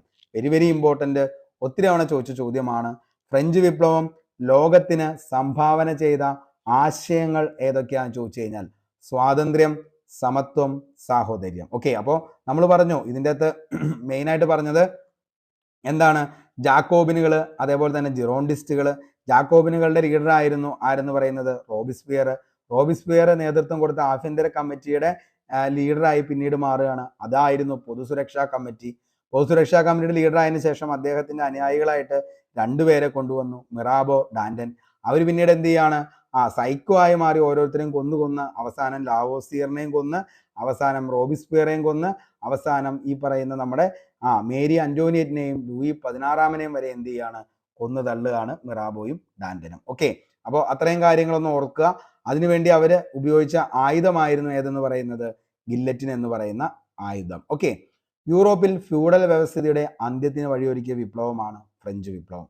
രാജ്യമെന്നാൽ പ്രദേശമല്ല, രാജ്യത്തെ ജനങ്ങളാണെന്ന് പ്രഖ്യാപിച്ച വിപ്ലവമാണ് ഫ്രഞ്ച് വിപ്ലവം. ഫ്രഞ്ച് വിപ്ലവത്തിന്റെ 100ാം വാർഷികത്തോടനുബന്ധിച്ച് പാരീസിൽ പടുത്തുയർത്തിയ ഗോപുരമാണ് ഈഫേൽ ടവർ എന്ന് പറയുന്നത്. അപ്പോൾ എന്താണ്, ഫ്രഞ്ച് വിപ്ലവത്തിന്റെ 100ാം വാർഷികത്തോടനുബന്ധിച്ച് പാരീസിൽ പടുത്തുയർത്തിയ ഗോപുരമാണ് ഈഫേൽ ടവർ. ജനകീയ പരമാധികാരം എന്ന ആശയത്തിന്, ദേശീയതയുടെ ആവിർഭാവത്തിന് വഴിയൊരുക്കിയ വിപ്ലവമാണ് ഫ്രഞ്ച് വിപ്ലവം. ഫ്രഞ്ച് വിപ്ലവത്തിന് ഉത്തേജനം നൽകിയ ചിന്തകരായിരുന്നു, വെരി വെരി ഇമ്പോർട്ടന്റ്, എക്സാമിൽ ഈ പറയുന്ന LDCക്ക് ചോദിച്ചിട്ടുണ്ട്, 10th പ്രിലിംസിനൊക്കെ ചോദിച്ച ചോദ്യമാണ്. ഫ്രഞ്ച് വിപ്ലവത്തിന്റെ നിലവിലെ ഏറ്റവും ഉത്തേജനം നൽകിയ ചിന്തകന്മാർ ആരൊക്കെയാണെന്ന് ചോദിച്ചു കഴിഞ്ഞാൽ റൂസോ, വോൾട്ടയർ, മൊണ്ടസ്ക്യൂ. ആരൊക്കെയാണ്, റൂസോ, വോൾട്ടയർ, മൊണ്ടസ്ക്യൂ. ഫ്രഞ്ച് വിപ്ലവത്തിന്റെ ബൈബിൾ എന്നറിയപ്പെടുന്നത് ദ സോഷ്യൽ കോൺട്രാക്ട് ആണ്. ഓക്കെ, അപ്പോൾ ഫ്രഞ്ച് വിപ്ലവത്തിന്റെ ബൈബിൾ എന്നറിയപ്പെടുന്ന കൃതി ഏതാന്ന് ചോദിച്ചു കഴിഞ്ഞാൽ സോഷ്യൽ കോൺട്രാക്ട്.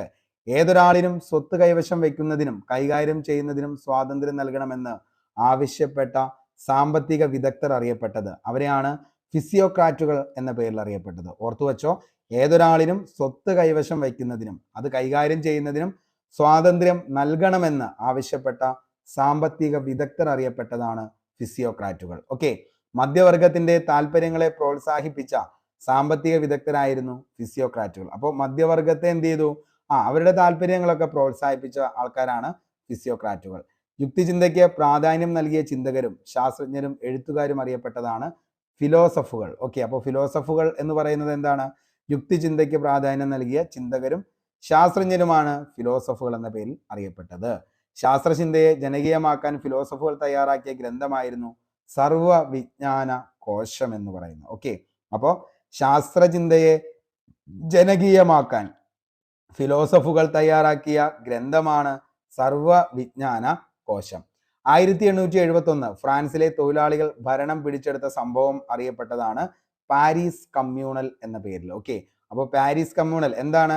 1871 ഫ്രാൻസിലെ തൊഴിലാളികൾ ഭരണം പിടിച്ചെടുത്ത സംഭവം അറിയപ്പെട്ടതാണ് പാരീസ് കമ്മ്യൂണൽ. ഫ്രഞ്ച് വിപ്ലവം പ്രമേയമാക്കി ചാൾസ് ഡിക്കൻസ് രചിച്ച പ്രശസ്ത നോവലാണ് a tale of two city. ഓർത്തു വെച്ചോ, ഇമ്പോർട്ടൻ്റ് ആണ്. ഫ്രഞ്ച് വിപ്ലവം പ്രമേയമാക്കി ചാൾസ് ഡിക്കൻസ് രചിച്ച പ്രശസ്ത നോവലാണ് a tale of two city. ഏതാണ്? A tale of two city. ജനങ്ങളെ പ്രതിനിധീകരിക്കുക എന്ന ദൗത്യം സമ്പന്നർക്ക് ഏർപ്പെട്ടിരിക്കുന്നു. ദരിദ്രരുടെയും അടിച്ചമർത്തപ്പെട്ടവരുടെയും ജീവിതം സമാധാനപരമായ മാർഗങ്ങൾ കൊണ്ട് മാത്രം ഒരിക്കലും മെച്ചപ്പെടില്ല. സമ്പത്ത് നിയമത്തെ എങ്ങനെ സ്വാധീനിക്കുന്നു എന്നതിൻ്റെ പൂർണ്ണമായ തെളിവ് ഇവിടെയുണ്ട്. എന്നിട്ടും നിയമങ്ങൾ ജനങ്ങളെ അനുകരിക്കാൻ സമ്മതിക്കുന്ന കാലത്തോളം മാത്രമേ അവ നിലനിൽക്കൂ. ഓക്കെ, ഇത് ആരാണ് പറഞ്ഞതെന്ന് ചോദിച്ചു കഴിഞ്ഞാൽ ഇതെന്താണ്? നിലവിലൊരു പേപ്പർ കട്ടിംഗ് ആണ്. അപ്പോൾ ജനങ്ങളെ പ്രതിനിധീകരിക്കുന്ന എന്ന ദൗത്യം സമ്പന്നർക്ക് ഏർപ്പെട്ടിരിക്കുന്നു. ദരിദ്രരുടെയും അടിച്ചമർത്തപ്പെട്ടവരുടെയും ജീവിതം സമാധാനപരമായ മാർഗങ്ങൾ കൊണ്ട് മാത്രം ഒരിക്കലും മെച്ചപ്പെടില്ല. സമ്പത്ത് നിയമത്തെ എങ്ങനെ സ്വാധീനിക്കുന്നു എന്നതിൻ്റെ പൂർണ്ണമായ തെളിവ് ഇവിടെയുണ്ട്. എന്നിട്ടും നിയമങ്ങൾ ജനങ്ങളെ അനുകരിക്കാൻ സമ്മതിക്കുന്ന കാലത്തോളം മാത്രമേ അവ നിലനിൽക്കൂ എന്ന് പറഞ്ഞത് ആരാണ് എന്ന് ചോദിച്ചു കഴിഞ്ഞു കഴിഞ്ഞാൽ എന്താണ്? ഇത് ജീൻ പോൾ മറാട്ട് തൻ്റെ പത്രമായ ഫ്രണ്ട് ഓഫ് പീപ്പിളിൽ അഭിപ്രായപ്പെട്ടതാണ് ഈ സംഭവം. ഓക്കെ, അപ്പോൾ എന്താണ്? പ്രമുഖന്മാരുടെ മുഖം വലിച്ചെറിയാൻ അവർക്ക് കഴിഞ്ഞാൽ മറ്റ് സമ്പത്തിൻ്റെ ഉടമകളോടും അവർ അങ്ങനെ ചെയ്യും. ദേശീയ അസംബ്ലി തയ്യാറാക്കിയ ഭരണഘടനയെക്കുറിച്ച് ജീൻ പോൾ മറാട്ട് തൻ്റെ പത്രമായ ഫ്രണ്ട് ഓഫ് പീപ്പിളിൽ അഭിപ്രായപ്പെട്ടതാണ് ഇങ്ങനെ ഒരു കാര്യം. ഓക്കെ, ചിലപ്പോൾ എങ്ങാനും ചോദിക്കാം ഈ ഒരു പേപ്പർ കട്ടിങ് എന്നിട്ട് താഴെ പറയുന്നത് ആരുടെ വാക്കുകളാണെന്ന് ചോദിച്ചു കഴിഞ്ഞാൽ ആരുടെയാണ്? ജീൻ പോൾ മറാട്ടിൻ്റെയാണ്. ഓക്കെ, അപ്പോൾ അത്രയും വെരി വെരി ഇമ്പോർട്ടൻ്റ് ആണ്.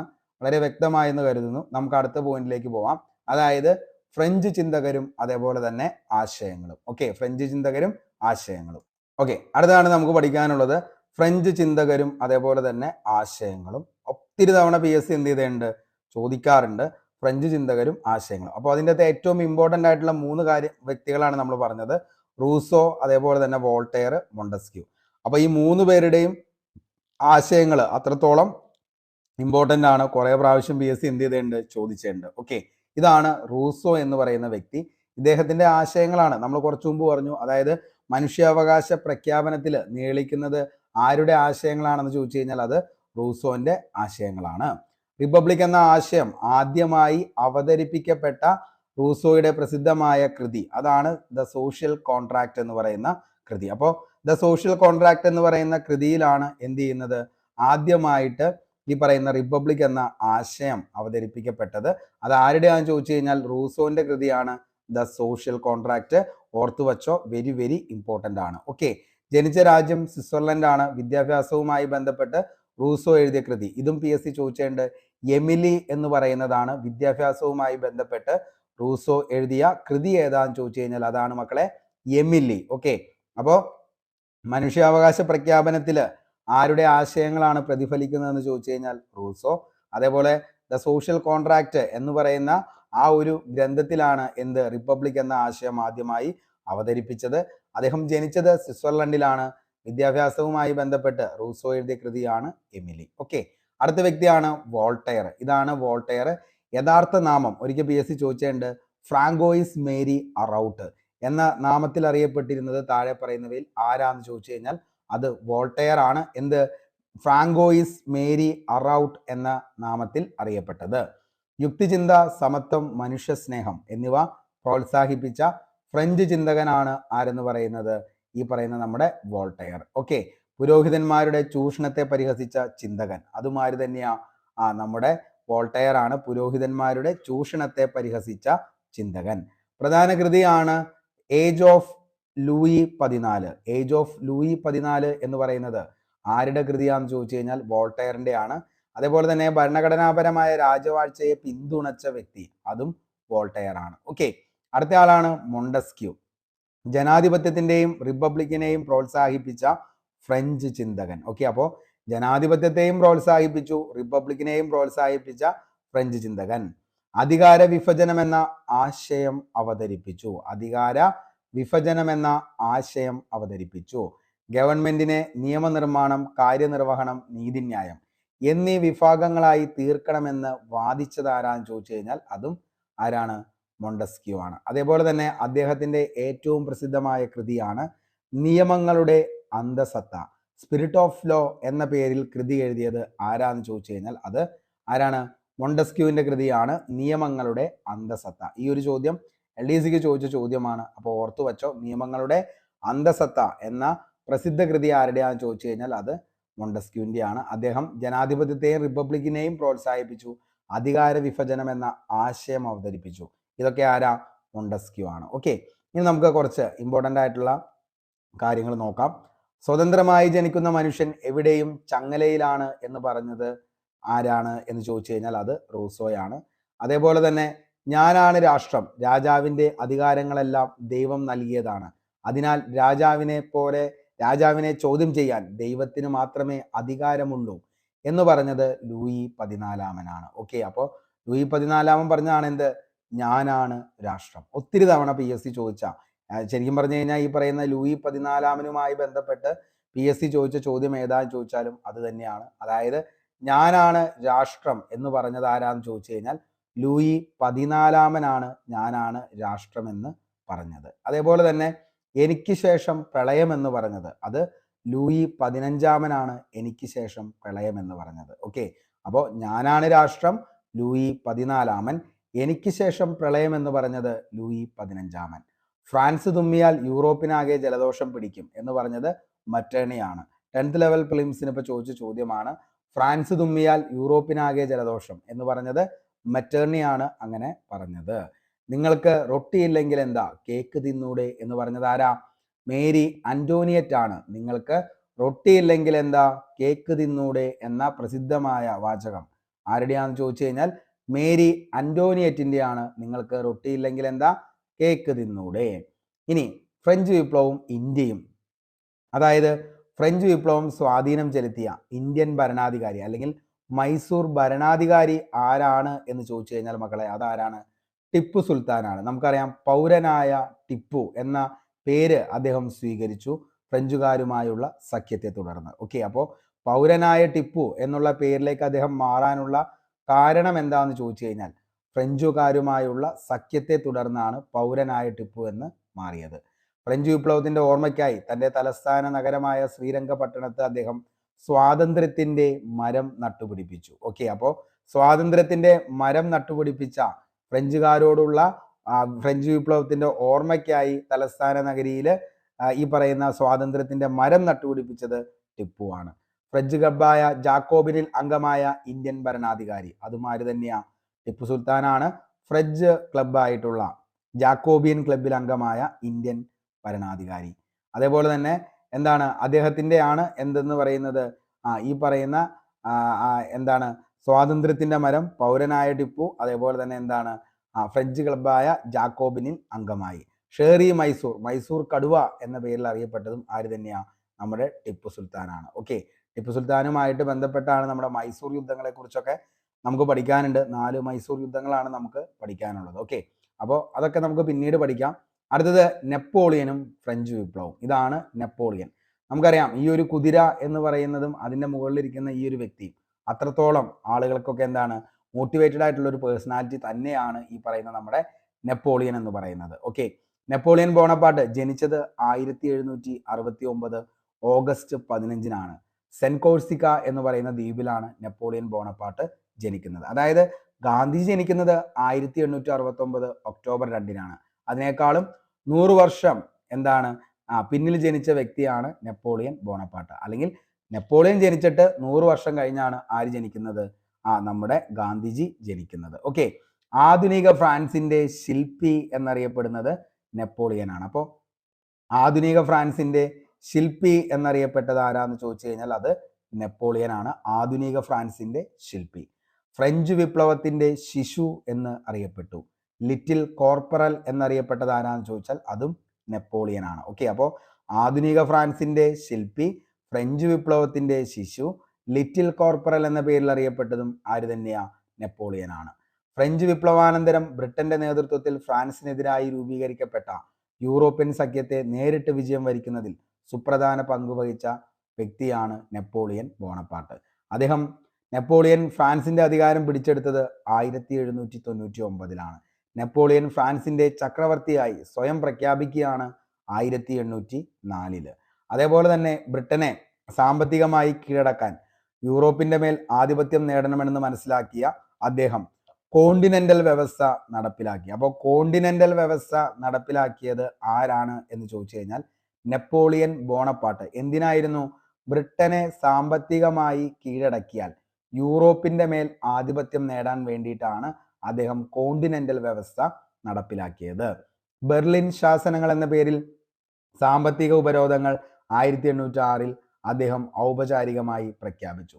സാമ്പത്തിക രംഗത്ത് ബ്രിട്ടൻ എതിരായി യൂറോപ്പിലെ മറ്റു രാഷ്ട്രങ്ങളെ അണിനിരത്തുക എന്നതായിരുന്നു ഇതിലൂടെ അദ്ദേഹം ലക്ഷ്യമിട്ടത്. ലോകത്തിന്റെ സമുദ്രാധിപത്യം കൈയടക്കിയിരുന്ന ഇംഗ്ലണ്ട് ഓർഡേഴ്സ് ഇൻ കൗൺസിൽ എന്ന പ്രഖ്യാപനത്തിലൂടെ ഫ്രാൻസിനെ ഉപരോധിച്ചു. അതേപോലെ തന്നെ നെപ്പോളിയന്റെ ഭരണപരിഷ്കാരങ്ങൾ, അതായത് കുറെ നല്ല കാര്യങ്ങൾ അദ്ദേഹം എന്ത് ചെയ്തു? ഫ്രാൻസിലെ ജനങ്ങൾക്ക് വേണ്ടി ചെയ്തു. കർഷകരെ കൃഷിഭൂമിയുടെ ഉടമകളാക്കി. പൊതുകടമില്ലാതാക്കാനായിട്ട് സിങ്കിങ് ഫണ്ട്, അതൊരിക്കൽ PSC ചോദിച്ചാണ്. സിങ്കിങ് ഫണ്ട് ഏത് വിപ്ലവവുമായി ബന്ധപ്പെട്ടിരിക്കുന്നു എന്ന് ചോദിച്ചു കഴിഞ്ഞാൽ ഏതാണ്? ഫ്രഞ്ച് വിപ്ലവവുമായി ബന്ധപ്പെട്ടാണ് സിങ്കിങ് ഫണ്ട്. അതേപോലെ തന്നെ അതെന്താണ്? പൊതുകടം ഇല്ലാതാക്കാൻ വേണ്ടി രൂപീകരിച്ച പുതിയൊരു ഫണ്ടാണ് സിങ്കിങ് ഫണ്ട്. ഗതാഗത പുരോഗതിക്കായി നിരവധി റോഡുകൾ നിർമ്മിക്കുകയാണ്. പുരോഹിതന്മാരുടെ മേൽ രാജ്യത്തിന്റെ നിയന്ത്രണം ഏർപ്പെടുത്തി. സാമ്പത്തിക പ്രവർത്തനങ്ങൾക്കായി ബാങ്ക് ഓഫ് ഫ്രാൻസ് സ്ഥാപിച്ചു. നിലവിലുള്ള നിയമങ്ങൾ ക്രോഡീകരിച്ച് ഒരു പുതിയ നിയമസംഹിത ഉണ്ടാക്കി. 1814 നെപ്പോളിയന് ആദ്യമായി നാടുകടത്തിയ ദ്വീപ് ഏതാന്ന് ചോദിച്ചാൽ അത് എൽബ ദ്വീപാണ്. ചോദിച്ചേക്കണതാണ് കേട്ടോ. 1814 നെപ്പോളിയനെ ആദ്യമായി നാടുകടത്തിയ ദ്വീപ്. അപ്പൊ ആദ്യമായിട്ട് നാടുകടത്തിയത് എൽബ ദ്വീപിലേക്കാണ്. ഓക്കെ. യൂറോപ്യൻ സഖ്യ സൈന്യത്തോട് പരാജയപ്പെട്ട് നെപ്പോളിയന് അധികാരം നഷ്ടമായത്. അപ്പോൾ നെപ്പോളിയന് അധികാരം നഷ്ടമായത് ഏത് യുദ്ധത്തെ തുടർന്നാണ് ചോദിച്ചു കഴിഞ്ഞാൽ വാട്ടർലൂ യുദ്ധത്തെ തുടർന്നാണ് നെപ്പോളിയന് എന്ത് ചെയ്തത്? അധികാരം നഷ്ടമായത്. അപ്പോൾ എന്നാണ് വാട്ടർലൂ യുദ്ധം നടന്നതെന്ന് ചോദിച്ചു കഴിഞ്ഞാൽ 1815 വാട്ടർലൂ യുദ്ധം നടക്കുന്നത്. അതോടുകൂടിയാണ് എന്ത് ചെയ്യുന്നത്? നെപ്പോളിയന് അധികാരം നഷ്ടമാകുന്നത്. വാട്ടർലൂ യുദ്ധത്തെ തുടർന്ന് നെപ്പോളിയനെ നാടുകടത്തിയ ദ്വീപാണ് സെന്റ് ഹെലേന ദ്വീപ്. അപ്പോൾ 2 പ്രാവശ്യം എന്ത് ചെയ്യുന്നുണ്ട്? നെപ്പോളിയൻ ബോണപ്പാർട്ടിനെ നാടുകടത്തുന്നുണ്ട്. അപ്പോൾ ഒന്നാണ് ഏതെന്ന് പറയുന്നത് അതായത് എൽബ ദ്വീപിലേക്കാണ് നെപ്പോളിയനെ ആദ്യമായി നാടുകടത്തുന്നത്. അത് 1814. പിന്നീട് വാട്ടർലൂ യുദ്ധത്തെ തുടർന്ന് അദ്ദേഹം എന്ത് ചെയ്യാണ്? പരാജയപ്പെടുവാണ്. അതിനുശേഷം അദ്ദേഹത്തെ നാടുകടത്തിയതാണ് സെന്റ് ഹെലേന ദ്വീപിലേക്ക്. ഓക്കെ, സെന്റ് ഹെലേന ദ്വീപിലേക്ക്. ഓക്കെ. അപ്പൊ 2 പ്രാവശ്യം എന്ത് ചെയ്തിട്ടുണ്ട്? നെപ്പോളിയനെ നാടുകടത്തിയിട്ടുണ്ട്. അപ്പൊ ഒന്നാണ് ഏത്? എൽബ ദ്വീപ്. രണ്ടാമത്തെയാണ് ഏതെന്ന് പറയുന്നത്? സെന്റ് ഹെലേന ദ്വീപ് എന്ന് പറയുന്നത്. ഓക്കെ. ഇനി വാട്ടർലൂ യുദ്ധത്തെ തുടർന്ന് നെപ്പോളിയനെ നാടുകടത്തിയത് സെന്റ് ഹെലേന ദ്വീപിലേക്കാണ്. വാട്ടർലൂ നിലവിൽ ബെൽജിയത്തിന്റെ ഭാഗമാണ് വാട്ടർലൂ എന്ന് പറയുന്നത്. നെപ്പോളിയന്റെ കുതിര വെരി വെരി ഇമ്പോർട്ടന്റ് ആണ്. മാരങ്കോ എന്ന് പറയുന്നതാണ്. ഇപ്പൊ നമ്മൾ കണ്ടു നെപ്പോളിയന്റെ ചിത്രത്തില് കാണുന്ന കുതിരയാണ് മാരങ്കോ. അതേപോലെ തന്നെ അർദർ വെല്ലസ്ലിയുടെ കുതിര അതാണെന്ന് ചോദിച്ചു കഴിഞ്ഞാൽ അത് കോപ്പൻഹേഗൻ ആണ്. അതായത് 1815 വാട്ടർലൂ യുദ്ധത്തില് നെപ്പോളിയനെ പരാജയപ്പെടുത്തിയത് ആരാന്ന് ചോദിച്ചു കഴിഞ്ഞാൽ അത് അർദർ വെല്ലസ്ലി ആണ്. ഓക്കെ. അപ്പോൾ വാട്ടർലൂ യുദ്ധത്തില് നെപ്പോളിയനെ പരാജയപ്പെടുത്തിയത് ആരാന്ന് ചോദിച്ചു കഴിഞ്ഞാൽ 1815 ആരാണ്? അർദർ വെല്ലസ്ലി ആണ്. അർദർ വെല്ലസ്ലി ആണ്. ഓക്കെ. വിധിയുടെ മനുഷ്യൻ എന്നറിയപ്പെടുന്നതാണ് നെപ്പോളിയൻ ബോണപ്പാർട്ട്. വിധിയുടെ മനുഷ്യൻ, മാൻ ഓഫ് ഡെസ്റ്റിനി എന്നറിയപ്പെട്ടതാണ് നെപ്പോളിയൻ. എനിക്ക് നല്ല അമ്മമാരെ തരൂ, ഞാൻ നിങ്ങൾക്ക് നല്ല രാഷ്ട്രം തരാം എന്ന് പറഞ്ഞത് ആരാണ്? നെപ്പോളിയൻ ബോണപ്പാർട്ടാണ്. എനിക്ക് നല്ല അമ്മമാരെ തരൂ, ഞാൻ നിങ്ങൾക്ക് നല്ല രാഷ്ട്രം തരാം എന്ന് പറഞ്ഞത് നെപ്പോളിയൻ ബോണപ്പാർട്ട്. അവസരമില്ലാത്ത പക്ഷം കഴിവുകൊണ്ട് പ്രയോജനമില്ല, ശത്രു പിഴവ് വരുത്തുമ്പോൾ തടസ്സപ്പെടുത്തരുത്. ഇതൊക്കെ പറഞ്ഞത് ആരാന്ന് ചോദിച്ചു കഴിഞ്ഞാൽ ആരാണ്? നെപ്പോളിയൻ ബോണപ്പാർട്ടാണ്. അപ്പോൾ എന്തൊക്കെയാ അദ്ദേഹത്തിന്റെ ഏറ്റവും പ്രസിദ്ധമായിട്ടുള്ള അദ്ദേഹത്തിന്റെ കൊട്ടേഷൻസ് എന്ന് വെച്ച് കഴിഞ്ഞാൽ ഒന്നാമത്തെയാണ് എന്തെന്ന് പറയുന്നത്? എനിക്ക് നല്ല അമ്മമാരെ തരൂ, ഞാൻ നിങ്ങൾക്ക് നല്ല രാഷ്ട്രം തരാം എന്ന് പറഞ്ഞത് ആരാണ്? നെപ്പോളിയനാണ്. നെപ്പോളിയന്റെ ഏറ്റവും പ്രശസ്തമായ വാചകമാണ് എനിക്ക് നല്ല അമ്മമാരെ തരൂ, ഞാൻ നിങ്ങൾക്ക് നല്ല രാഷ്ട്രം തരാം. അവസരമില്ലാത്ത പക്ഷം കഴിവുകൊണ്ട് പ്രയോജനമില്ല. അപ്പോൾ അവസരമില്ലാതെ നമുക്ക് എത്ര കഴിവുണ്ടെന്ന് പറഞ്ഞിട്ട് എന്തില്ല? ഒരു കാര്യമില്ല. അപ്പോൾ എന്ത് ചെയ്യണം, നമ്മുടെ കഴിവുകളൊക്കെ മനസ്സിലാക്കണമെങ്കിൽ നമുക്ക് എന്ത് ചെയ്യാം, അവസരം കിട്ടണം. അപ്പോൾ നമ്മുടെ ഓരോ എക്സാമുകളുമാണ് നമ്മുടെ കഴിവ് തെളിയിക്കേണ്ടത്. അപ്പോൾ ഓരോ എക്സാമിലും നമ്മൾ എന്ത് ചെയ്യുക, റാങ്ക് ലിസ്റ്റിൽ വരിക, അങ്ങനെ നമ്മൾ എന്ത് ചെയ്യുക, കഴിവ് തെളിയിക്കുക. ഓക്കെ, ഇനി ശത്രു പിഴവ് വരുത്തുമ്പോൾ തടസ്സപ്പെടുത്തരുത്. ഇപ്പൊ നമ്മുടെ ശത്രു എന്ത് ചെയ്യാണ്, പിഴവ് വരുത്തുകയാണെങ്കിൽ നമ്മൾ എന്ത് ചെയ്യരുത്, അത് തടസ്സപ്പെടുത്താനൊന്നും പോകണ്ട, അവർ ആ പിഴവ് വരുത്തിക്കോട്ടെ എന്ന് വിചാരിക്കുക. ഓക്കെ, അങ്ങനെയൊന്നും ചെയ്യരുത്, ഞാൻ ജസ്റ്റ് പറഞ്ഞു എന്ന് മാത്രമേ ഉള്ളൂ. ഇനി നെപ്പോളിയൻ അന്തരിച്ചത് 1821 മെയ് 5. നെപ്പോളിയന്റെ ശവകുടീരം സ്ഥിതി ചെയ്യുന്നത് ലെസ് ഇൻവാലിഡ്സ് പാരീസിലാണ്. ഓക്കെ, അപ്പോൾ നെപ്പോളിയൻ അന്തരിക്കുന്നത് 1821 മെയ് 5 മെയ് 5 എന്ന് പറയുമ്പോൾ നമുക്കറിയാം കുഞ്ചൻ ദിനമാണ് മെയ് 5. അങ്ങനെയാണെങ്കിൽ തുഞ്ചൻ ദിനം എന്നാന്നുള്ളത് താഴെ ഒന്ന് കമന്റ് ചെയ്യുക. നമ്മൾ നേരത്തെ ഏതോ ക്ലാസ്സിലൊക്കെ ഡിസ്കസ് ചെയ്ത് പോയേക്കുന്നതാണ്. അപ്പോൾ മെയ് 5 കുഞ്ചൻ ദിനമാണ്. അങ്ങനെയാണെങ്കിൽ എന്താണ് തുഞ്ചൻ ദിനം എന്നാന്നുള്ളത് താഴെ ഒന്ന് കമന്റ് ചെയ്യുക. നിലവിൽ PSC ചോദിച്ചാണ് ചോദ്യമാണ് തുഞ്ചൻ ദിനം എന്താണെന്നുള്ളത്. ഓക്കെ, അപ്പോൾ അതൊന്ന് കമന്റ് ചെയ്യുക. നെപ്പോളിയന്റെ ശവകുടീരം സ്ഥിതി ചെയ്യുന്നത് ലെസ് ഇൻവാലിഡ്സ് എന്ന് പറയുന്ന സ്ഥലത്താണ്, പാരീസിൽ. ഓക്കെ, അപ്പോൾ അതും ഒന്ന് ഓർത്ത് വെച്ചോ. അടുത്തത് ഫ്രഞ്ച് വിപ്ലവത്തിന്റെ പിതാവ് എന്നറിയപ്പെടുന്നത് ആരാന്ന് ചോദിച്ചു കഴിഞ്ഞാൽ വോൾട്ടയർ ആണ് ഫ്രഞ്ച് വിപ്ലവത്തിന്റെ പിതാവ് എന്നറിയപ്പെടുന്നത്. ഫ്രഞ്ച് വിപ്ലവത്തിന്റെ പിതാവ്. ഫ്രഞ്ച് വിപ്ലവത്തിന്റെ പ്രവാചകൻ എന്നറിയപ്പെടുന്ന ആരാന്ന് ചോദിച്ചാൽ അത് റൂസോ ആണ്. ഫ്രഞ്ച് വിപ്ലവത്തിന്റെ ശിശു നമ്മുടെ നെപ്പോളിയൻ ആണ്. അപ്പോൾ 3 പോയിന്റ്സും ഇമ്പോർട്ടൻ്റ് ആണ്. പിതാവ് വോൾട്ടയർ, പ്രവാചകൻ റൂസോ, അതേപോലെ ശിശു നെപ്പോളിയൻ. ഓക്കെ, അപ്പോൾ ഈ 3 ഓർത്തു വെച്ചോ. ഫ്രഞ്ച് വിപ്ലവത്തിന്റെ പിതാവ് വോൾട്ടയർ, ഫ്രഞ്ച് വിപ്ലവത്തിന്റെ പ്രവാചകൻ റൂസോ, ശിശു നെപ്പോളിയൻ. ഓക്കെ, ഇനി പ്രീവിയസ് ഇയർ ക്വസ്റ്റ്യൻസ് ആണ് ഇതുമായി ബന്ധപ്പെട്ട് റീസെന്റ് ചോദിച്ചതാണ്. ഫ്രഞ്ച് വിപ്ലവത്തിന്റെ പ്രവാചകൻ എന്നറിയപ്പെടുന്ന ആരാ, റൂസോ ആണ്. നിയമങ്ങളുടെ അന്തസത്ത എന്ന ഗ്രന്ഥം രചിച്ചത് ആരായിരുന്നു, മോണ്ടസ്ക്യൂ ആയിരുന്നു. വിദ്യാഭ്യാസവുമായി ബന്ധപ്പെട്ട് റൂസോ എഴുതിയ കൃതിയാണ് എമിലി എന്ന് പറയുന്നത്. ടെന്നീസ് കോർട്ട് പ്രതിജ്ഞ നടന്ന വർഷം എന്നാണ്, 1789 ജൂൺ 20. ഫ്രാൻസ് ഭരിച്ചിരുന്ന ലൂയി രാജാക്കന്മാരുടെ വംശം അറിയപ്പെട്ടിരുന്ന പേരായിരുന്നു ബൂർബൻ അല്ലെങ്കിൽ ബോർബൻ രാജവംശം. ഇനി നമുക്ക് ഇംഗ്ലീഷ് മാത്സ് മലയാളത്തിലേക്ക് പോകാം. അതായത് ഇംഗ്ലീഷിൽ നമുക്ക് ഇന്ന് പഠിക്കാനുള്ളത് ഇഡിയംസ് ആൻഡ് ഫ്രേസ് ആണ്. ഇഡിയംസ് ആൻഡ് ഫ്രേസ് 1 മാർക്ക് നമുക്ക് ഇതിൻ്റെ നിന്ന് പ്രതീക്ഷിക്കാം. നമുക്ക് ആദ്യത്തെ നോക്കാം. എഗെയിൻസ്റ്റ് ടു ദ ക്ലോക്ക് എന്ന് ചോദിച്ചു കഴിഞ്ഞാൽ as fast as possible before a deadline. അതായത് സമയത്തിനെതിരെ നടക്കുക എന്നുള്ളതാണ് എഗെയിൻസ്റ്റ് ടു ദ ക്ലോക്ക് എന്ന് പറയുമ്പോൾ. അതായത് എന്താണ്, ഏറ്റവും അവസാനം വരെ. ഇപ്പൊ നമ്മൾ പറയാറില്ലേ, ചില ഉദ്യോഗാർത്ഥികളൊക്കെ എന്ന് പറഞ്ഞു കഴിഞ്ഞാൽ ഇപ്പോൾ നമ്മുടെ എക്സാമിന് നോട്ടിഫിക്കേഷൻ വന്നേക്കണതിൻ്റെ എന്താണ് നിലവിൽ അപ്ലൈ ചെയ്യേണ്ട ലാസ്റ്റ് ഡേറ്റ് 29-ാം തീയതിയാണ്. അപ്പോൾ 29-ാം തീയതി 11:30 വരെയും എന്ത് ചെയ്യും, നോക്കിയിരിക്കും. അണ്ട് 11:45 അയക്കാൻ പോകും. അപ്പോൾ എന്ത് ചെയ്യും, നിലവിൽ സൈറ്റൊക്കെ ജാമാവും, ഏകദേശം കാര്യം തീരുമാനമാവും. അപ്പോൾ എന്ത് ചെയ്യുക, നമുക്ക് എന്തെങ്കിലുമൊക്കെ ചെയ്യാനുള്ള കാര്യങ്ങൾ എന്ത് ചെയ്യുക, അന്നന്ന് ചെയ്യേണ്ട കാര്യങ്ങൾ അന്നന്ന് തന്നെ ചെയ്ത് കംപ്ലീറ്റ് ആക്കി വയ്ക്കുക. അപ്പോൾ അങ്ങനെയാണ് ഉദ്ദേശിക്കുന്നത്. എഗെയിൻസ്റ്റ് ദ ക്ലോക്ക് എല്ലാം എന്താണ്, ഈ ഡെഡ് ലൈൻ വരെ വെച്ചുകൊണ്ടിരിക്കാതിരിക്കുക, എത്രയും പെട്ടെന്ന് അത് എന്ത് ചെയ്യുക, കംപ്ലീറ്റ് ചെയ്യുക. നാം ആൻഡ് ലെഗ് എന്ന് വെച്ച് കഴിഞ്ഞാൽ a very expensive large amount of money. Okay, അതായത് ഭയങ്കരമായിട്ട് എക്സ്പെൻസീവ് ആയിട്ടുള്ള സംഭവമാണ് എന്തെന്ന് പറയുന്നത്, ആം ആൻഡ് ലെഗ് എന്ന് പറയുമ്പോൾ. നമ്മളിപ്പോൾ എന്താണ്, ചില ആളുകൾക്കൊക്കെ ചിക്കൻ എടുക്കുകയാണെങ്കിൽ ചിക്കൻ്റെ ലെഗ് ആയിരിക്കും ഭയങ്കരമായിട്ട്, ഒട്ടുമിക്ക ആളുകൾക്കും ലെഗാണ് ഏറ്റവും കൂടുതൽ. അപ്പോൾ അതാണ് ഏറ്റവും കൂടുതൽ എക്സ്പെൻസീവ് നമ്മൾ പുറമേ നിന്ന് വാങ്ങുമ്പോൾ. ഓക്കെ, അപ്പോൾ അങ്ങനെ ഓർത്താൽ മതി. ലെഗ് ഭയങ്കര എന്താണ്, എക്സ്പെൻസീവ് ആണെന്ന് ഓർത്താൽ മതി, അപ്പോൾ അത് കിട്ടും. അപ്പോൾ ആം ആൻഡ് ലെഗ് എന്ന് വെച്ച് കഴിഞ്ഞാൽ എ വെരി എക്സ്പെൻസീവ്. ഇതൊക്കെ നമ്മൾ എന്താണ്, ജസ്റ്റ് നമുക്കിത് ഓർത്തിരിക്കാൻ വേണ്ടിയിട്ട് പറയുന്ന ടിപ്സ് മാത്രമാണ്. അപ്പോൾ എന്ത് ചെയ്യുക, ആ ഒരു ലെവലിൽ നിങ്ങൾ കാണണം, അതിൻ്റെ രീതിയിൽ നിങ്ങൾ എന്ത് ചെയ്യണം, റെസ്പോണ്ട് ചെയ്യണം. ഇനി താഴെ കമൻറ്റ് ബോക്സിൽ അതെന്താ സാർ അങ്ങനെയൊക്കെ പറഞ്ഞ് എന്ന് ചോദിക്കരുത്. ഇതൊക്കെ എന്താണ്, ഓർത്തിരിക്കാൻ വേണ്ടിയിട്ടുള്ള ടിപ്സ് മാത്രമാണ്. Okay, at the 11th hour, at the last moment നമ്മൾ പറഞ്ഞില്ലേ. അതായത് ഇപ്പോൾ എക്സാമിനൊക്കെ തന്നെയാണെങ്കിലും ഏറ്റവും അവസാനം വരെ നോക്കിയിരിക്കും അപ്ലൈ ചെയ്യാനായിട്ട്. അതേപോലെ തന്നെ എന്താണ്, ചില ഉദ്യോഗാർത്ഥികൾ ആദ്യം ഒന്നും പഠിക്കില്ല, അവസാനം എന്ത് ചെയ്യും, ഹോൾ ടിക്കറ്റ് വന്നു കഴിയുമ്പോഴായിരിക്കും പഠനം ആരംഭിക്കുന്നത്. എന്നിട്ട് എന്ത് ചെയ്യും, ഒന്നും ആയില്ല എന്ന് പറഞ്ഞ് ടെൻഷൻ അടിച്ച് ഭയങ്കര അധികം സങ്കടപ്പെട്ട അവസാനം കുറേ എന്താണ് നെഗറ്റീവ് അടിച്ച് പണ്ടാരടക്കി എക്സാമിന് പോകും. അപ്പോൾ ഒരു എക്സാമിൻ്റെ നോട്ടിഫിക്കേഷൻ വന്ന് അപ്ലൈ ചെയ്ത് അന്ന് തുടങ്ങുകയാണ് നമ്മുടെ എന്ത് പഠനം. അത് അവസാനം വരെ എന്ത് ചെയ്യണം, ആ ഒരു റൂട്ടിൽ അങ്ങനെ തന്നെ കണ്ടിന്യൂ ചെയ്ത് പോവുക. ഓക്കെ, അല്ലാതെ ലാസ്റ്റ് മൊമെന്റ് വരെയും എന്ത് ചെയ്യരുത്, വയ്ക്കരുത്. At the drop of a hat willing to do something. Okay, അതായത് എന്താണ്, നമ്മൾ എന്തെങ്കിലും ഒരു സംഭവം എന്ത് ചെയ്യുക, പെട്ടെന്ന് സ്റ്റാർട്ട് ചെയ്യുക, തുടങ്ങുക. Okay, at the drop of a hat. Okay, അടുത്ത ആപ്പിൾ ഓഫ് ഐ എന്ന് വെച്ച് കഴിഞ്ഞാൽ someone who cherished above all others. നമ്മൾ പറയില്ലേ കണ്ണിലുണ്ണി എന്നൊക്കെ പറയില്ലേ, നീ എൻ്റെ കണ്ണിലുണ്ണിയാണ്, നിന്നെ എനിക്ക് അത്ര ഇഷ്ടമാണ് എന്നൊക്കെ പറയില്ലേ, അതാണ് എന്ത്, ആപ്പിൾ ഓഫ് മൈ ഐ എന്ന് പറയുന്നത്. ഓക്കെ, കണ്ണിലുണ്ണി, അത്രയ്ക്ക് ഇഷ്ടമാണ്, അല്ലെങ്കിൽ അത്രയ്ക്ക് എന്താണ്, നമ്മൾ പുന്നരിക്കുന്നു എന്നൊക്കെ പറയുന്ന ആ ഒരു സംഭവമാണ് അതെന്ന് പറയുന്നത്. Okay, at 6s and 7s in A state of confusion. ഇതിപ്പോൾ നമ്മൾ പറയില്ലേ 5 ആണോ 6 ആണോ അത് 7 ആണോ 8 ആണോ ഏതൊക്കെയോ ഞാൻ എന്ത് ചെയ്തേണ്ട ആൻസർ ചെയ്തേണ്ട, അവസാനം ഞാൻ ഏതാ ആൻസർ ചെയ്തതെന്ന് പോലും നമുക്കറിയാൻ പാടില്ലാത്ത ഒരു സിറ്റുവേഷൻ, അത് ഒരു കൺഫ്യൂഷൻ ഉണ്ടാക്കുന്നത്. അതാണ് അറ്റ് 6s and 7. ഇനി ബേക്കേഴ്സ് ഡസൻ എന്ന് പറഞ്ഞു കഴിയുമ്പോൾ 13 ആണ്. ഓക്കെ, 13 ബേക്കേഴ്സ് ഡസൻ എന്ന് പറയുന്നത്. നമുക്കറിയാം ഈ പറയുന്ന ഫ്രാൻസിൽ നമ്മൾ പറഞ്ഞു റൊട്ടിയുടെ ഒക്കെ ഭയങ്കരമായിട്ടുള്ള ക്ഷാമം വന്നു. ആ സമയത്താണ് ശരിക്കും പറഞ്ഞാൽ ഈ ബേക്കേഴ്സ് ഡസൻ വരുന്നത്. അന്ന് ഈ പറയുന്ന എന്താണ് നിലവിൽ റൊട്ടി ഉണ്ടാക്കി വിൽക്കുമ്പോൾ എന്ത് ചെയ്യും, നിലവിൽ 12 എണ്ണമാണ് ഒരു ഡസൻ എന്ന് പറയുന്നത്.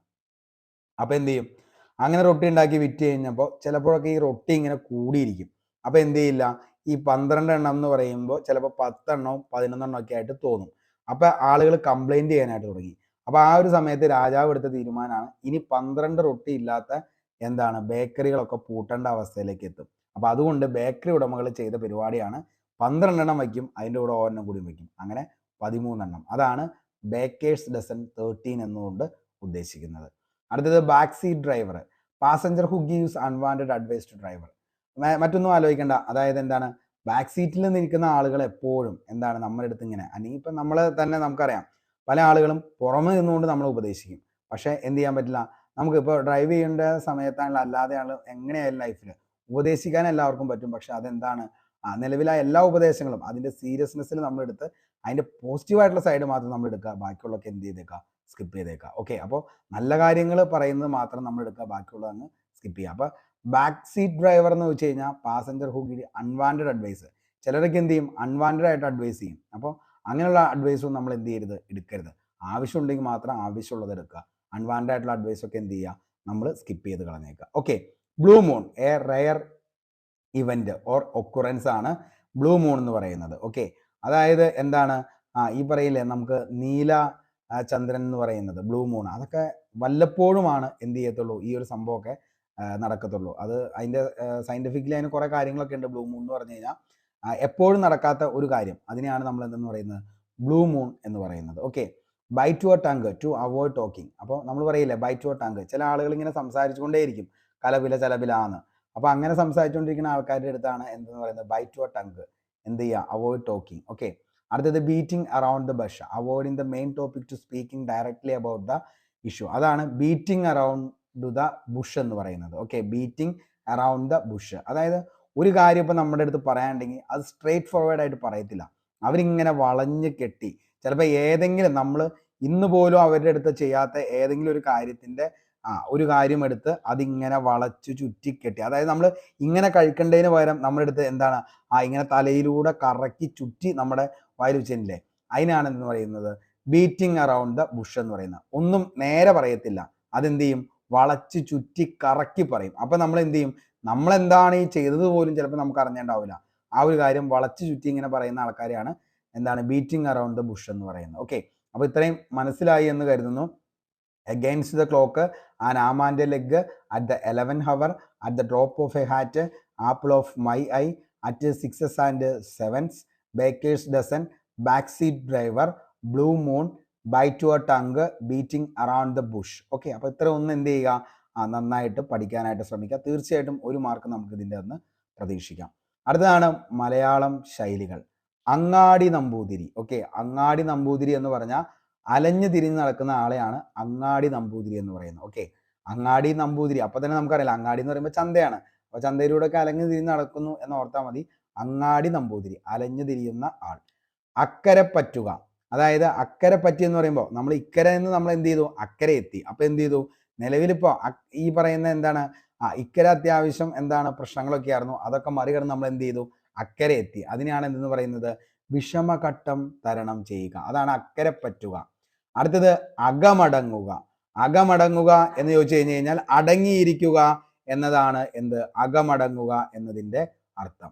അടുത്തത് അങ്ങാടിപ്പാട്ട്, അതാണ് നാട്ടുവർത്തമാനം. ഓക്കെ, നമ്മൾ പറയില്ലേ അങ്ങാടിപ്പാട്ട്, അതെന്താ, അങ്ങാടിപ്പാട്ട് എന്ന് പറഞ്ഞാൽ എല്ലാവരും എന്താണ് ഇങ്ങനെ ഓരോ നാട്ടുവർത്തമാനം പറയുന്നതാണ് അങ്ങാടിപ്പാട്ട്. അടുത്തത് അടിതെറ്റുക, അടിസ്ഥാനം പിഴയുക എന്നാണ് അടിതെറ്റുക. അടിവയറ്റിലെ തീ, അതായത് വലിയ ഭയം, അതായത് അടിവയറ്റിൽ ഭയങ്കര തീ എന്ന് പറഞ്ഞു കഴിഞ്ഞാൽ എന്താ, ഭയങ്കരമായിട്ട് നമ്മൾ ഭയങ്കര പേടി അല്ലെങ്കിൽ ഭയങ്കര ഭയം, അതിനാണ് അടിവയറ്റിലെ തീ എന്ന് പറയുന്നത്. ഇനി അത്തൽപ്പെടുക എന്ന് വെച്ച് കഴിഞ്ഞാൽ എന്താണ്? വിഷമിക്കുക എന്നതാണ് അത്തൽപ്പെടുക എന്നതിൻ്റെ അർത്ഥം, വിഷമിക്കുക. അട്ടയെ പിടിച്ച് മെത്തയിൽ കിടത്തുക, അതായത് അയോഗ്യനായിട്ടുള്ള വ്യക്തിയെ നമ്മൾ ഉന്നതാക്കാനായിട്ട് ശ്രമിക്കുക. അപ്പം നമ്മൾ പറയില്ല, ചില ആളുകളെയൊക്കെ നമ്മൾ അങ്ങനെ ചെയ്തോ എന്നും പറഞ്ഞുകൊണ്ട് നമ്മൾ അങ്ങനെ കൊടുത്തു കഴിഞ്ഞാലും അവരത് ചെയ്യത്തില്ല. കാരണം എന്താ? അട്ടയെ പിടിച്ച് മെത്തയെ കിടത്തിയിട്ടും ഒരു കാര്യമില്ല എന്ന് പറയും. ഓക്കെ. അട്ടക്കാല് പിടിക്കുക. അട്ടക്കാല് പിടിക്കുക എന്ന് വെച്ചാൽ അട്ടയുടെ കാല് നമുക്ക് ഒരിക്കലും പിടിക്കാൻ പറ്റില്ല. അതെന്താണ്? ചതിക്കുക എന്നതാണ് അട്ടക്കാല് പിടിക്കുക. അമ്മയെ തല്ലിയാലും രണ്ടു പക്ഷം, അതായത് എന്ത് കാര്യം പറഞ്ഞു കഴിഞ്ഞാലും അവർ രണ്ടു പക്ഷത്തും കൂടുന്ന ആൾക്കാർ. അപ്പോൾ എന്ത് ചെയ്യും? അവർക്ക് എപ്പോഴും രണ്ട് അഭിപ്രായമായിരിക്കും. ചിലപ്പോൾ നമ്മൾ പറയുന്ന കൂടെ നമ്മുടെ കൂടെ നിൽക്കും, അപ്പുറത്ത് വേറൊരാൾ പറയുമ്പോൾ അവരുടെ കൂടെ നിൽക്കും. അങ്ങനെ രണ്ട് പക്ഷമുള്ള ആൾക്കാരെയാണ് അമ്മയെ തല്ലിയാലും രണ്ടു പക്ഷം. ഏതു കാര്യത്തിനും രണ്ട് അഭിപ്രായമായിരിക്കും. അടുത്തത് അമരം തെറ്റുക എന്ന് പറഞ്ഞു കഴിഞ്ഞാൽ അപകടത്തിലാവുക എന്നതാണ് അമരം തെറ്റുക എന്നതിൻ്റെ അർത്ഥം, അപകടത്തിൽ ആവുക. അടുത്തത് അമ്പു വിഴുങ്ങുക. അമ്പു വിഴുങ്ങുക എന്ന് വെച്ച് കഴിഞ്ഞാൽ വളരെ കുഴപ്പത്തിലാവുക. അപ്പോൾ വളരെ കുഴപ്പത്തിലാവുക എന്നതാണ് അമ്പു വിഴുങ്ങുക. അടുത്തത് അന്നമിട്ട വീട്ടിൽ കന്നമിടുക, അതായത് അന്നമിട്ടു കൊടുത്ത എന്താണ് വീട്ടിൽ കന്നമിടുക എന്ന് വെച്ച് കഴിഞ്ഞാൽ നന്ദികേട് കാണിക്കുക. അങ്ങനെയുള്ളവരെയാണ് നമ്മൾ പറയുന്നത് അന്നമിട്ട വീട്ടിൽ കന്നമിടുന്ന ആളാണ് നീ, അതായത് നന്ദി കെട്ടവൻ അല്ലെങ്കിൽ നന്ദികേട് കാണിക്കുക. ഓക്കെ. അപ്പോൾ മലയാളം ശൈലിയാണ് നമ്മൾ പറഞ്ഞത്. അങ്ങാടി നമ്പൂതിരി അലഞ്ഞു തിരിയുന്ന ആൾ, അക്കരെ പറ്റുക വിഷമഘട്ടം തരണം ചെയ്യുക, അകമടങ്ങുക അടങ്ങിയിരിക്കുക, അങ്ങാടിപ്പാട്ട് നാട്ടുവർത്തമാനം, അടിതെറ്റുക അടിസ്ഥാനം പിഴയുക, അടിവയറ്റിലെത്തി വലിയ ഭയം, അത്തൽപ്പെടുക വിഷമിക്കുക, അട്ടയെ പിടിച്ച് മെത്തയിൽ കിടത്തുക അയോഗ്യനെ ഉന്നതനാക്കുക, അട്ടക്കാല് പിടിക്കുക ചതിക്കുക, അമ്മയെ തല്ലിയാലും രണ്ടു പക്ഷം, ഏതു കാര്യത്തിനും രണ്ടഭിപ്രായം, അമരം തെറ്റുക അപകടത്തിലാവുക, അമ്പു വിഴുങ്ങുക വളരെ കുഴപ്പത്തിലാവുക, അന്നമിട്ട വീട്ടിൽ കന്നമിടുക നന്ദികേട് കാണിക്കുക എന്നതാണ് അതിൻ്റെ അർത്ഥം എന്ന് പറയുന്നത്. ഓക്കെ. അപ്പോൾ ഇത്രയാണ് നമുക്ക് മലയാളത്തിൽ പഠിക്കാനുള്ളൂ. അതേപോലെ തന്നെ ഇംഗ്ലീഷിൽ ഇഡിയംസ് ആൻഡ് ഫ്രേസ് ആണ്. ഇത് നിങ്ങൾ കംപ്ലീറ്റ് ചെയ്യുക. അതേപോലെ തന്നെ മാത്സിൽ നമുക്ക് പഠിക്കേണ്ട ടോപ്പിക് ഏതാണെന്നുള്ളത് ഞാൻ പറയാം. അതായത് ഓക്കെ, അപ്പോൾ നമുക്ക് മാത്സിൽ പഠിക്കേണ്ടത് ശരാശരിയാണ്. അപ്പോൾ ശരാശരിയുമായി ബന്ധപ്പെട്ട 25 ചോദ്യങ്ങൾ നമ്മുടെ ടെലഗ്രാമിലേക്ക് ഞാൻ ഇട്ടേക്കാം. അപ്പോൾ ആ 25 ചോദ്യങ്ങൾ നിങ്ങൾ എന്ത് ചെയ്യുക? വർക്കൗട്ട് ചെയ്യുക. അപ്പോഴത്തേക്കും വൈകുന്നേരം ആകുമ്പോഴത്തേക്കും ഈ പറയുന്ന 25 ചോദ്യങ്ങൾ, ശരാശരിയുമായി ബന്ധപ്പെട്ട 25 ചോദ്യങ്ങളുടെ ആൻസറും വിത്ത് എക്സ്പ്ലനേഷനും കൊടുക്കാം. അപ്പോൾ കഴിഞ്ഞ ദിവസം നമ്മൾ ചെയ്തപ്പോൾ ഒരു കുറച്ച് ചോദ്യങ്ങളുടെ എക്സ്പ്ലനേഷൻ കൊടുത്തില്ല. അപ്പോൾ അത് സെയിം ആയതുകൊണ്ടാണ് വീണ്ടും കൊടുക്കാതിരുന്നത്. അപ്പോൾ നിങ്ങൾക്ക് എക്സ്പ്ലനേഷൻ എല്ലാത്തിൻ്റെയും വേണമെന്നുണ്ടെങ്കിൽ താഴെ ഒന്ന് കമൻറ്റ് ചെയ്താൽ മതി. അപ്പോൾ നമുക്ക് മുഴുവൻ ചോദ്യങ്ങളും അതിൻ്റെ എക്സ്പ്ലനേഷനും കൂടി നമുക്ക് അതിൻ്റെ കൂടെ ഇടാം. കാരണം എന്താണെന്ന് വെച്ച് കഴിഞ്ഞാൽ നമ്മൾ അത്രയും എഴുതിയിട്ടാണ് അത് ഇടുന്നത്. അതുകൊണ്ടാണ് ഞാൻ പിന്നീട് അത് ചെയ്യാതിരുന്നത്. സെയിം ക്വസ്റ്റ്യൻസ് തന്നെയാണ് വീണ്ടും റിപ്പീറ്റ് ചെയ്ത് വന്നത്. അതുകൊണ്ടാണ് അങ്ങനെ ചെയ്യാതിരുന്നത്. അപ്പോൾ എക്സ്പ്ലനേഷൻ എല്ലാത്തിനും വേണമെങ്കിൽ അതൊന്ന് പറഞ്ഞാൽ മതി, നമുക്കത് ചെയ്യാം, കുഴപ്പമൊന്നുമില്ല. അപ്പോൾ ഇത്രയും കാര്യങ്ങളാണ് നമുക്കിന്ന് പഠിക്കാനുണ്ടായത്. അപ്പോൾ ഫ്രഞ്ച് വിപ്ലവത്തിന് ഇതിനപ്പുറത്തേക്ക് നിങ്ങൾക്ക് ഇനി ഒരു നോട്ടോ അതേപോലെ തന്നെ ഇനി ഒരു കാര്യങ്ങളും പഠിക്കേണ്ട കാര്യമില്ല. കാരണം അത്ര ഡീറ്റെയിൽ ആയിട്ടാണ് നമ്മുടെ ഓരോ ക്ലാസ്സും പോകുന്നത്. എന്തൊക്കെയാണോ നിങ്ങൾക്ക് SCERT NCERT അതേപോലെ തന്നെ എന്താണ് റഫറൻസ് ടെക്സ്റ്റ് ബുക്കുകളിലൊക്കെ ചോദിക്കുന്നത് അതെല്ലാം ഇൻക്ലൂഡ് ചെയ്തുകൊണ്ടുള്ള നോട്ടാണ് പ്രൊവൈഡ് ചെയ്യുന്നത്. അപ്പോൾ കറക്റ്റായിട്ട് എന്ത് ചെയ്യുക? ക്ലാസ്സുകൾ കേൾക്കുക, അതിനുശേഷം നോട്ട് വായിക്കുക, അതിനുശേഷം കൃത്യം 9 മണിക്ക് നമുക്ക് ക്വസ്റ്റ്യൻ ബോൾ ഉണ്ട്. ആ ക്വസ്റ്റ്യൻ ബോളിലും നിങ്ങൾ എന്ത് ചെയ്യുക? അറ്റൻഡ് ചെയ്യുക. വീക്കിലി റിവിഷൻ ഉണ്ടാവും. അപ്പോൾ ആ റിവിഷനും പങ്കെടുത്തു കഴിഞ്ഞാൽ നിങ്ങൾ എന്താണോ പഠിച്ചത് അതിൻ്റെ സിസ്റ്റമാറ്റിക് ആയിട്ടുള്ള റിവിഷൻസ്, ക്ലാസ്, PDF നോട്ട്, ഇത്രയും കാര്യങ്ങൾ നിങ്ങളുടെ കയ്യിൽ തന്നെ ഉണ്ടാവും. അപ്പോൾ അതുകൊണ്ട് തന്നെ പഠനം എന്ന് പറയുന്നത് നിങ്ങൾ പഠിച്ചത് എന്താണോ എന്നുള്ളത് നിങ്ങൾക്ക് എപ്പോൾ വേണമെങ്കിലും റിവിഷൻ ചെയ്യാൻ പറ്റും. അങ്ങനെ പഠിച്ചു പോയെങ്കിൽ മാത്രമാണ് നമുക്ക് നല്ലൊരു റാങ്കിലേക്ക് വരാനായിട്ട് പറ്റത്തുള്ളൂ. ഇപ്പം നിങ്ങൾ നമ്മുടെ ക്ലാസ് നോക്കിക്കഴിഞ്ഞാൽ മനസ്സിലാവും, എല്ലാം കണ്ടിന്യൂവേഷൻ ആയിട്ടുള്ള ഒരു ക്ലാസ്സാണ്. അതായത് ഓരോ ടോപ്പിക്കും കംപ്ലീറ്റ് ചെയ്തതിന് ശേഷമാണ് അടുത്ത ടോപ്പിക്ക് തരുന്നത്. ഒന്നും പകുതി വച്ചുള്ള ക്ലാസ്സുകളല്ല വരുന്നത്. അത് തന്നെയാണ് നമ്മുടെ ക്ലാസ്സിൻ്റെ ഏറ്റവും വലിയ പ്രത്യേകത എന്ന് പറയുന്നത്. എന്താണോ ഒരു പെയ്ഡ് കോഴ്സിൽ നിങ്ങൾക്ക് കിട്ടുന്നത് അതങ്ങനെ തന്നെയാണ് നമ്മൾ അത്രയും ഡീറ്റെയിൽ ആയിട്ട്. നിങ്ങൾക്ക് ചിലപ്പോൾ പെയ്ഡ് കോഴ്സിൽ പോലും ഇത്രയും ഡീപ്പായിട്ടുള്ള ഒരു നോട്ട് കിട്ടുന്നുണ്ടാവില്ല. അപ്പോൾ അത്രയും ഗംഭീരമായിട്ടുള്ള ഒരു നോട്ട് കൂടി നിങ്ങൾക്ക് വേണ്ടി പ്രൊവൈഡ് ചെയ്യുന്നുണ്ട്. അപ്പോൾ അതുകൊണ്ട് തന്നെ നിങ്ങൾ ഒത്തിരി കഷ്ടപ്പെട്ടിട്ട് തന്നെയാണ് ഓരോ ക്ലാസ്സുകളും നിങ്ങൾക്ക് വേണ്ടി സെറ്റ് ചെയ്യുന്നത്. അപ്പോൾ നിങ്ങളുടെ സപ്പോർട്ട് വേണം. അതേപോലെ തന്നെ മാക്സിമം നിങ്ങൾ ഈ പറയുന്ന അസിസ്റ്റൻറ്റ് സെയിൽസ്മാന് വേണ്ടിയിട്ടും അതേപോലെ തന്നെ എന്താണ് ഈ പറയുന്ന സെക്രട്ടേറിയറ്റ് OA എന്ന് പറയുന്ന പോസ്റ്റിലേക്കും വില്ലേജ് ഫീൽഡ് അസിസ്റ്റൻ്റിനൊക്കെ വേണ്ടി പഠിക്കുന്നവരാണെങ്കിലും ഇനി നിങ്ങൾക്ക് ഈ പറയുന്ന സെക്രട്ടേറിയറ്റ് അസിസ്റ്റൻറ്റിന് പോലും നിങ്ങൾക്ക് ഈ ക്ലാസ്സുകൾ നിങ്ങൾക്ക് എന്ത് ചെയ്യാം? യൂസ്ഫുൾ ആണ്. ഓക്കെ, അപ്പോൾ അത്രത്തോളം കണ്ടന്റ് ബേസ്ഡ് ആയിട്ടുള്ള ക്ലാസ്സുകളാണ് ഓരോന്നും നിങ്ങൾക്ക് പ്രൊവൈഡ് ചെയ്യുന്നത്. അപ്പോൾ ക്ലാസ് കഴിഞ്ഞ് കഴിയുമ്പോൾ നിങ്ങൾക്ക് ഇതിൻ്റെ PDF നോട്ടിന് വേണ്ടിയിട്ട് നമ്മുടെ ടെലഗ്രാം ചാനലിൽ ഒന്ന് ജോയിൻ ചെയ്യുക. അപ്പോൾ ടെലഗ്രാം ചാനലിൻ്റെ ലിങ്ക് താഴെ ഡിസ്ക്രിപ്ഷനിലുണ്ട്. അതേപോലെ ഈ ക്ലാസ് ആദ്യമായിട്ടാണ് കാണുന്നതെങ്കിൽ നിങ്ങൾ ഇതിന് മുന്നേ ഉള്ള 2 ക്ലാസ്സുകൾ, അതായത് അറൈവൽ ഓഫ് യൂറോപ്യൻസിൻ്റെ പാർട്ട് 1ഉം 2ഉം അതും നിലവിലെ ഡിസ്ക്രിപ്ഷനിലുണ്ട്. അതുകൂടി ഒന്ന് കാണാനായിട്ട് ശ്രമിക്കുക. നമ്മുടെ ക്ലാസ്സുകളൊക്കെ എന്ന് പറയുന്നത് 1.5 മണിക്കൂറും 2 മണിക്കൂറൊക്കെ വരുന്ന ക്ലാസ്സുകളാണ്. പക്ഷേ ഇങ്ങനെയുള്ള വീഡിയോസുകളൊക്കെ എന്ന് പറഞ്ഞു കഴിഞ്ഞാൽ യൂട്യൂബിലായാലും ആരും എന്ത് ചെയ്യത്തില്ല, വലിയ കാര്യമായിട്ടൊന്നും വ്യൂസ് ഒന്നും കിട്ടത്തില്ല. പക്ഷേ നമ്മൾ ചെയ്യുന്ന കാര്യങ്ങൾ കൃത്യമായിട്ട് പഠിച്ച് അതിന് നിങ്ങൾക്ക് എന്തെങ്കിലും ഒരു ഗുണം കിട്ടാൻ വേണ്ടിയിട്ടാണ് നമ്മൾ ക്ലാസ്സുകൾ ഇത്രയും ലെങ്ത് ആയിട്ടുള്ള ക്ലാസ്സുകൾ ഫുള്ളായിട്ട് ഡീറ്റെയിൽ ആയിട്ട് തന്നെ ഓരോ ക്ലാസ്സും തരുന്നത് എന്നുള്ളത് കൂടി നിങ്ങൾ മനസ്സിലാക്കിയിട്ട് വേണം ഓരോ ക്ലാസ്സും കാണാൻ. അപ്പോൾ മൊത്തമായി കണ്ടു കഴിഞ്ഞാൽ നിങ്ങൾക്ക് എന്തായാലും അടുത്ത വരുന്ന എല്ലാ എക്സാമുകൾക്കും ഇതെല്ലാം അസറ്റാണ്. അപ്പോൾ മാക്സിമം എന്ത് ചെയ്യുക, ഫുള്ളായിട്ട് തന്നെ കാണാനായിട്ട് ശ്രമിക്കുക, നോട്ടും വായിക്കുക. ഓക്കെ, അപ്പോൾ ഇത്രയും കാര്യങ്ങളൊക്കെയാണ് പറയാനുള്ളൂ. അവസാനം ഇത് പറഞ്ഞത് ഈ ക്ലാസ് കണ്ടു കഴിഞ്ഞതിന് ശേഷം, അതായത് അവസാനം വരെ കാണുന്നവരാണ് ഇതൊക്കെ എന്ത് ചെയ്യത്തുള്ളൂ, അല്ലെങ്കിൽ ഇത് കേൾക്കത്തുള്ളൂ. അപ്പോൾ അതുകൊണ്ടാണ് ഇത് അവസാനമായിട്ട് പറഞ്ഞത്. അപ്പോൾ എല്ലാവർക്കും ഇഷ്ടപ്പെട്ടെങ്കിൽ ഉറപ്പായിട്ടും ലൈക്ക് ചെയ്യുക. നിങ്ങളുടെ വിലയേറിയ അഭിപ്രായം താഴെ കമൻറ്റ് ബോക്സിൽ രേഖപ്പെടുത്തുക. പുതിയൊരു വീഡിയോയുമായി നമുക്ക് വീണ്ടും കണ്ടുമുട്ടാം. അതുവരത്തേക്കും short break, signing off. Arun Kombanadan. Thank U.